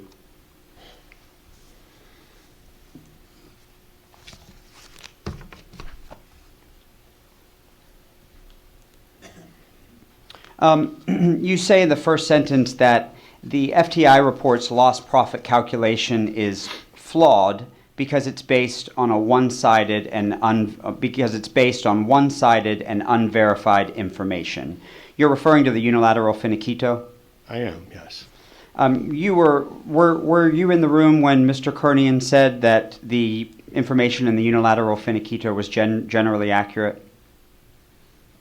I don't remember the exact words he used, but I'm aware of, I think he said it in his witness statement, it was a fair representation, okay, or something like that. Did you investigate the accuracy of the data yourself? I did not. As I point out in this paragraph, and as I point out in this section, what my criticism really was is it's unusual and generally improper for an economic expert to rely on documents or data that are part of advocating for a position. without at least verifying the accuracy of that information. Now, I'll give FTI credit. After I made this comment, they did go back and get the original documents, which is what I believe they should have done in the first place. And those documents were signed by claimants? I believe so, yes. Okay. Good. Let's go to paragraph 37.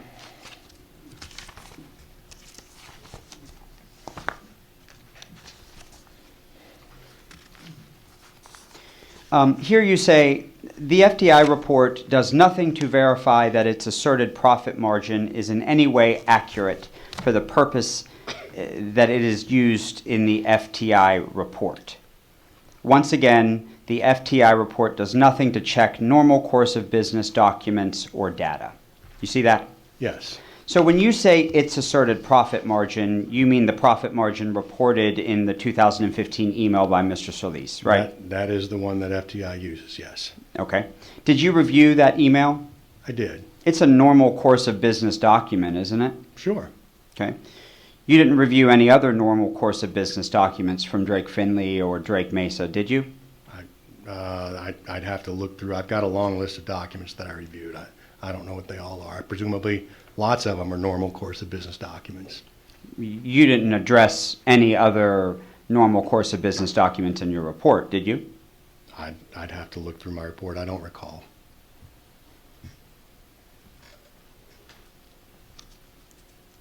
Did claimants instruct you that the 10% margin was inaccurate? They didn't instruct me. I can read the email myself. And as I said in my direct testimony, I have two issues with the email. One is we have no idea where that number came from. We have no backup support for that number. And two, even on its face, it's pretty obvious that number is not appropriate as an incremental margin. Well, it's claimant's profit margin, right? It's claimant's profit margin measured in some way for some purpose that's not applicable doesn't make it applicable for lost profits. So documents to verify that margin would come from claimants, right? Presumably. And they didn't provide you any documents to investigate the accuracy of that margin? That doesn't give anybody a license to use a document that on its face is not appropriate for that purpose. Okay. Let's go to paragraph 36, one paragraph up. Here you're discussing the incremental costs. And you say in the last sentence, there's nothing in the single email the FTI report relies on for its measure of profit margin that indicates the profit margin in the FTI report is an incremental profit margin from drilling additional wells. You didn't perform any analysis to estimate incremental costs, did you? I agree with that. I was not tasked with calculating damages. I was tasked with addressing the calculations that were done by FTI. And I would assume claimants didn't provide you with any documents reflecting incremental costs? I would agree. And keep in mind, even if I were tasked with calculating damages in this case, as I've said, lost profits damages would still not be an appropriate way to do it. So, I'm not sure if I was tasked with that I would go looking for documents that would support a methodology that's not appropriate. Okay, thank you. Let's go to paragraph 40.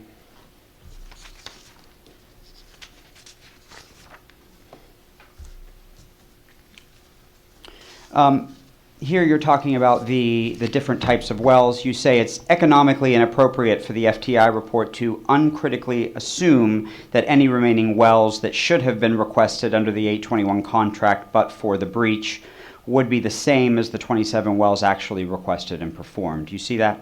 I don't, actually. It's in 40, you said? 40, yes. 40. Okay. Oh, I see it, yes. Starting on the second line. I yes. see it. Sorry. Yeah. You didn't do any analysis of the types of wells that claimants drilled, right? I don't know what you mean by that. I'm aware of the type of wells that they've drilled. I've seen the documentation on them. Okay. But you don't know what types of wells Pemex would have ordered in the future, right? I 100% agree. That's 100% my point. Okay. Yes, I agree. So the wells that they would have ordered in the future could be in line with the 27 wells that were drilled. I have no expectation one way or another, and that's the problem. Okay. But you agree it's possible? I don't know. Okay, thank you. At paragraph 42, let's go to paragraph 42.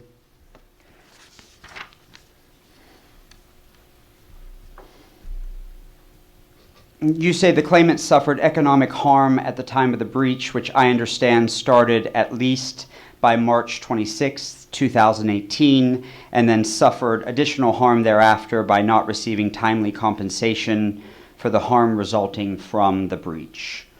What breach are you referring to?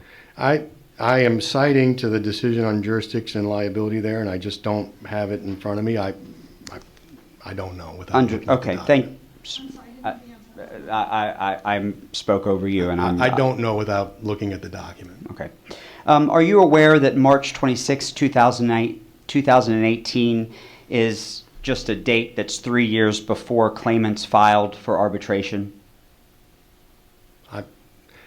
That sounds roughly accurate. I mean, if you say exactly 3 years, I don't know, but that sounds roughly accurate. So you agree with me, no violation took place on that date? I don't know. I mean, that's a legal question. Okay. And just to confirm, you don't analyze the amount of economic harm claimants suffered anywhere in your report? I mean, I do talk about, for example, that one possible measure of economic harm is the minimum, but I agree I don't do an analysis of that. Thank you very much. Those are all of my questions. Thank you for your time, sir. Thank you. Many, many thanks. Any redirect? No redirect. Now I turn to my, no? Yes, please. Well, good afternoon. Well, apparently you are interested in you don't hear me? Oh, I don't want to be. Okay, better. Well, apparently you are interested in methodology, and then I must say, I find a bit strange that you think that the tribunal could substitute itself to a negotiating party. I know you started by saying you are not doing that, but I don't find a big difference between what you did effectively and that. My understanding is that you say, well, all these legal niceties are good, but the BATFAR is a problem of negotiations.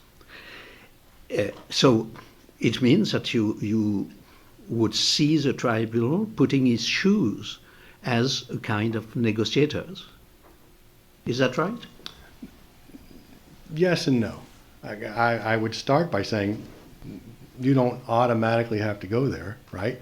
There are other damages theories that are put forth by the defendants. By the claimants, for example, that would say the contract lays this out. You don't need to do any work. It's right there in the contract. There's a minimum, right? That's one theory that wouldn't require you to put yourself in the shoes of a settlement. But the other part of it is, and I think what's really relevant here is, as I said, it's FTI who has chosen this but-for framework, right? Not me, not you. It's FTI that has chosen this but-for framework. And if that's the but-for framework that you choose to go with, I would just point out that we know which settlements look like here. So you're going to have to determine if you decide that's an appropriate but-for world, then yes, you're going to have to determine how that settlement would look. Now, luckily for you, I think, we know how that settlement would have looked because we have what happened in 809. Well, we will discuss FTI tomorrow, and I reserve my possibility for me to discuss with your successor. But then, what troubles me is that in a word of negotiations, the word of negotiation is, I would say, transactional. The word of flow is not transactional. At least the contentious aspect of flow is not transactional. You must have rules and you must apply rules. what substitute, what kind of rules do you suggest to us to apply? So, as I take your comment on the world of law versus the world of transactions, but as I suggested to you, even in the world of law, this is not an unusual situation. It happens dozens of times a day in courts in the United States in patent cases where fact finders, juries or judges, have to put themselves in the shoes of the parties who would be sitting there negotiating an agreement. So what do you do when you're in that situation and you're the fact finder? As I said, one of the things that is common to do in that framework, and that I help fact finders with all the time in my patent testimony, is let's look to how settlements actually happen in the real world. That's not an unusual way to approach how a fact finder might determine what would have happened in this hypothetical world where two parties have to sit together and hash out an agreement. Well, I will let you the last word on this general discussion, but I have two more precise questions. But nevertheless, on the general discussion, it happens that I was interested by the Williamson's theory, and I think the basis of his reasoning is rather that he bases his reasoning on opportunism, on uncertainty. Yep. For me, it's really the contrary of what lawyers can do. Uncertainty and opportunism are things which I think a tribunal has some difficulty to master. But I said I would let you the last word on that. I have two other questions. Yeah, I mean, I take it there. I mean, I think that's the struggle that fact finders have in any setting, right? You're dealing with a world that didn't happen, right? That's really what's happening in the damages world. What would that world look like that didn't happen? And the reason I brought up the transaction-specific asset point in my analysis is, and as we saw in the Q&A that was referenced in the opening, parties in the real world do worry about up front, what am I going to do about this uncertainty in the future? What am I going to do about the potential for opportunistic behavior in the future? And the way they deal with it is to put in protections up front. And as I look at what happened in this case, and as I look at what was discussed in the Q&A, right, what you see is those minimums are, at least Pemex was asserting, those minimums are your protection. Okay, I would have a lot to say about that, but it's more philosophical, and I can stop on that. I have two more precise questions. You insisted at least 2 or 3 times. You spoke of the worst possible position for a party. I would like to ask you, how can you determine what is a worse position in this precise case? What is a worse position for the claimants? Yeah. What is a worse position for the respondent? And inversely, what are the best positions for the claimants and the best position for the respondent? So a little bit of this, obviously, when you're sitting down trying to figure out what you're asking me really is, what's the bargaining range they would have had when they sit down to negotiate this deal, right?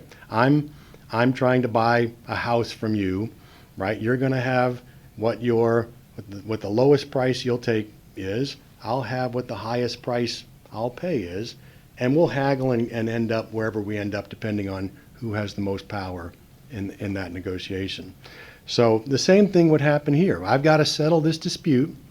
The parties are going to go into that settlement with information. They're going to know, what would they know in this case? They would know what Pemex is on the hook for. And the contract, and I heard several times during the respondent's opening that contract doesn't matter here. But the reality is, even under FTI's view, the contract matters. That's where those 15 wells that they say are in the contract comes from. So, and certainly when the parties are sitting down to the negotiation, they would be aware of certain things. They would be aware of the minimums and the maximums. That's leverage for claimants, right? That you have to pay us up to $418 million. They're going to be aware of that when they sit down at the table. On the other hand, respondents would be aware of what's the minimum amount you could be held to and get out of the contract, right? And I don't know what that is. I haven't done that analysis. As I point out, I don't think the analysis that's been done by FTI points to that.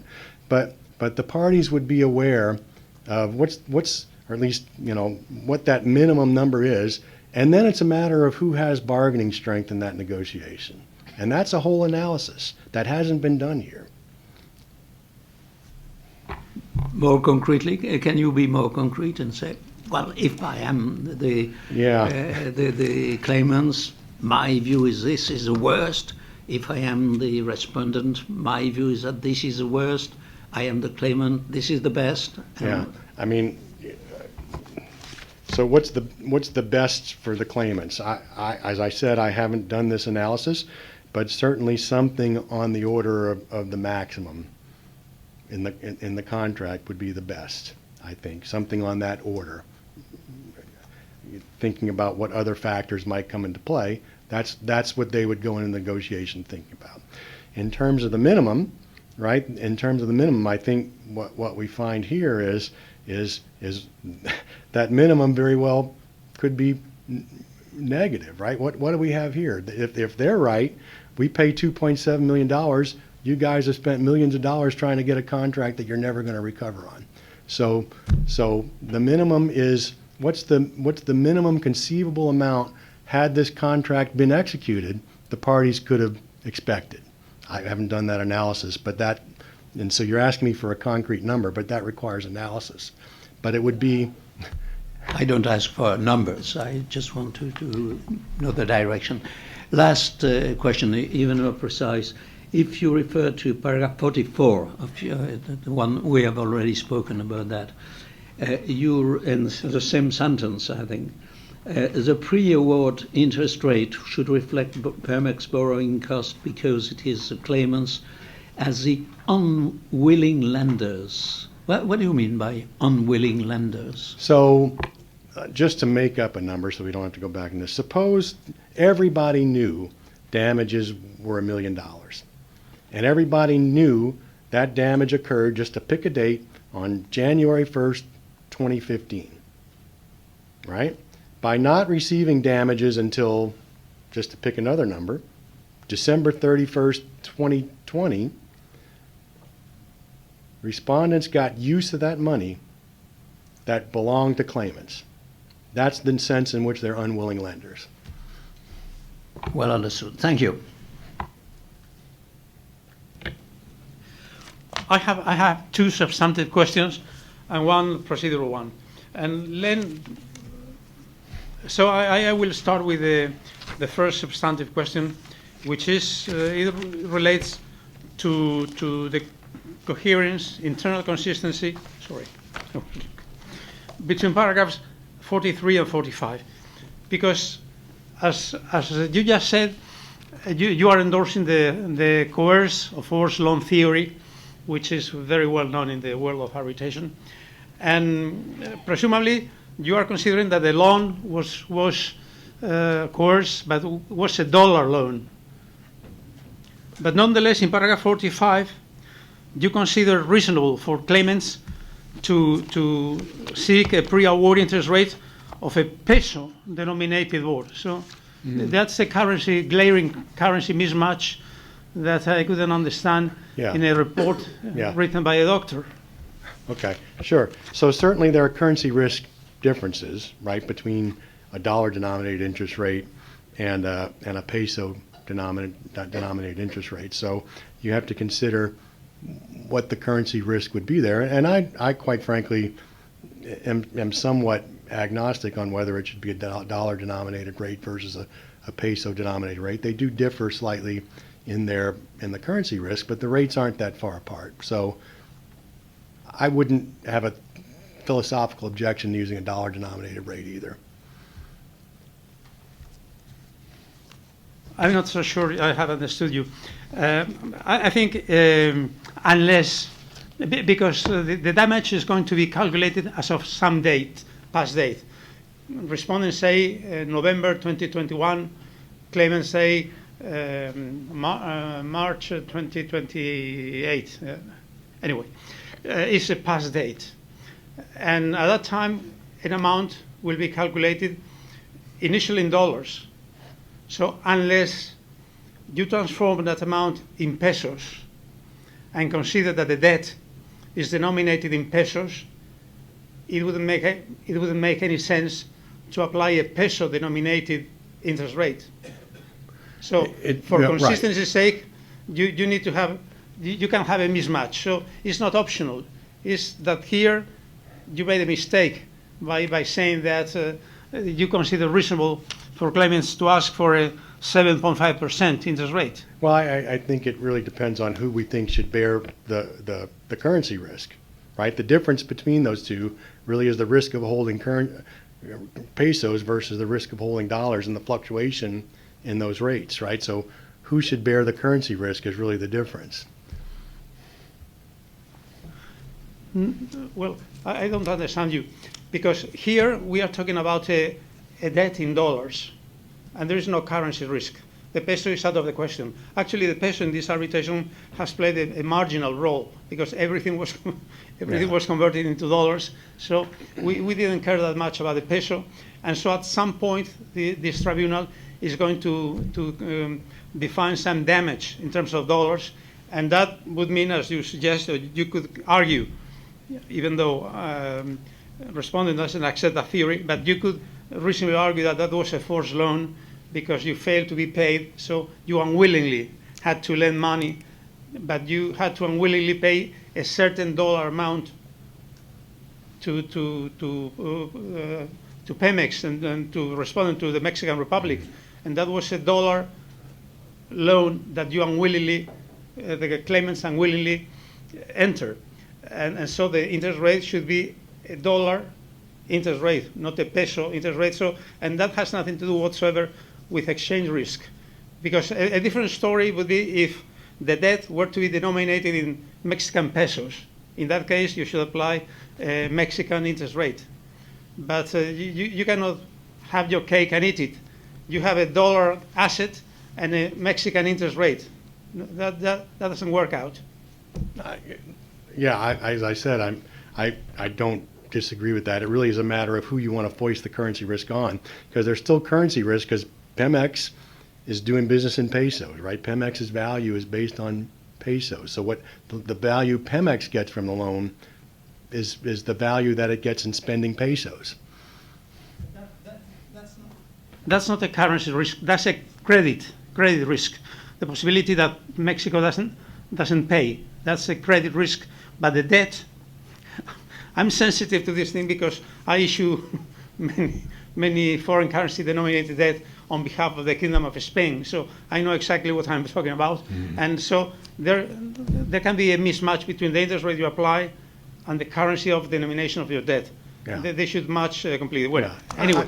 And I don't disagree with you. Yes. Yes. Okay, my second question refers to incremental costs, because implicitly in what you have just said, and in section 5 of your report, when you talk about contract minimum, and the role that contract minima perform, you implicitly endorse the first theory of damages of claimants, which is that they have the right to get the minimum amount of the contract, 168 million minus the 47 million they were paid. Mm-hmm.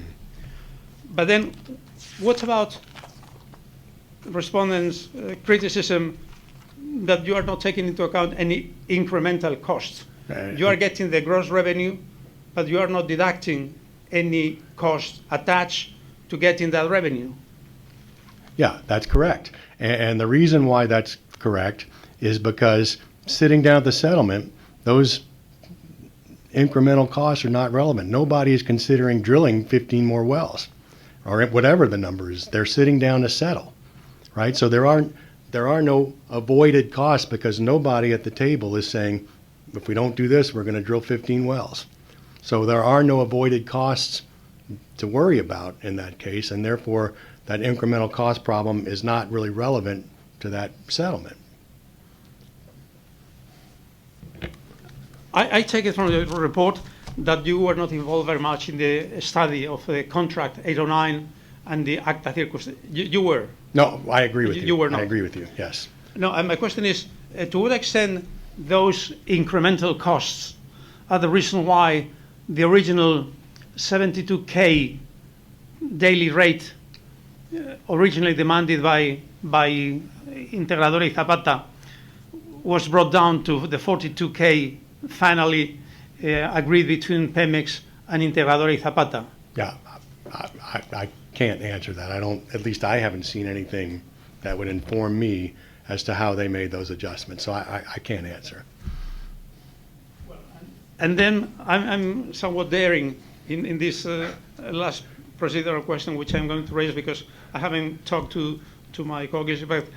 As a pure hypothetical, you talk about the need to reconstruct the agreement reached by the parties negotiating in the BAT4, in the counterfactual scenario. Were the tribunal ready to ask the parties and you experts to reconstruct that hypothetical settlement? Would you be in a position to sit together with your counterparty that will be testifying tomorrow, just to help the tribunal in reconstruct that hypothetical counterfactual agreement reached, of course, following the guidelines to be given by the tribunal concerning the parameters, the guidelines? Yeah, I'm happy to be of help. Yeah, sure. Okay. Any question from anybody? So I think we're done for the day.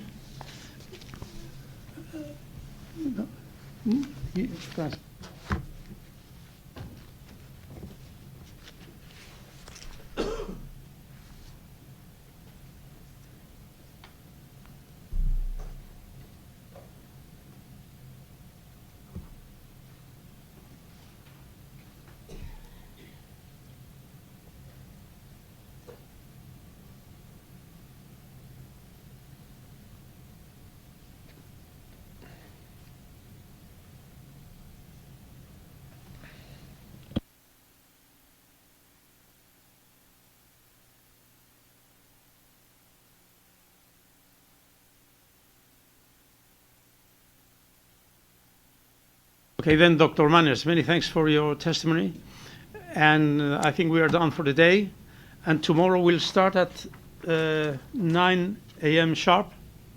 And I say sharp because some of us will be leaving back, flying back to Europe. So, but I think we'll have plenty of time to depose the expert from responding starting at 9 a.m. Many thanks.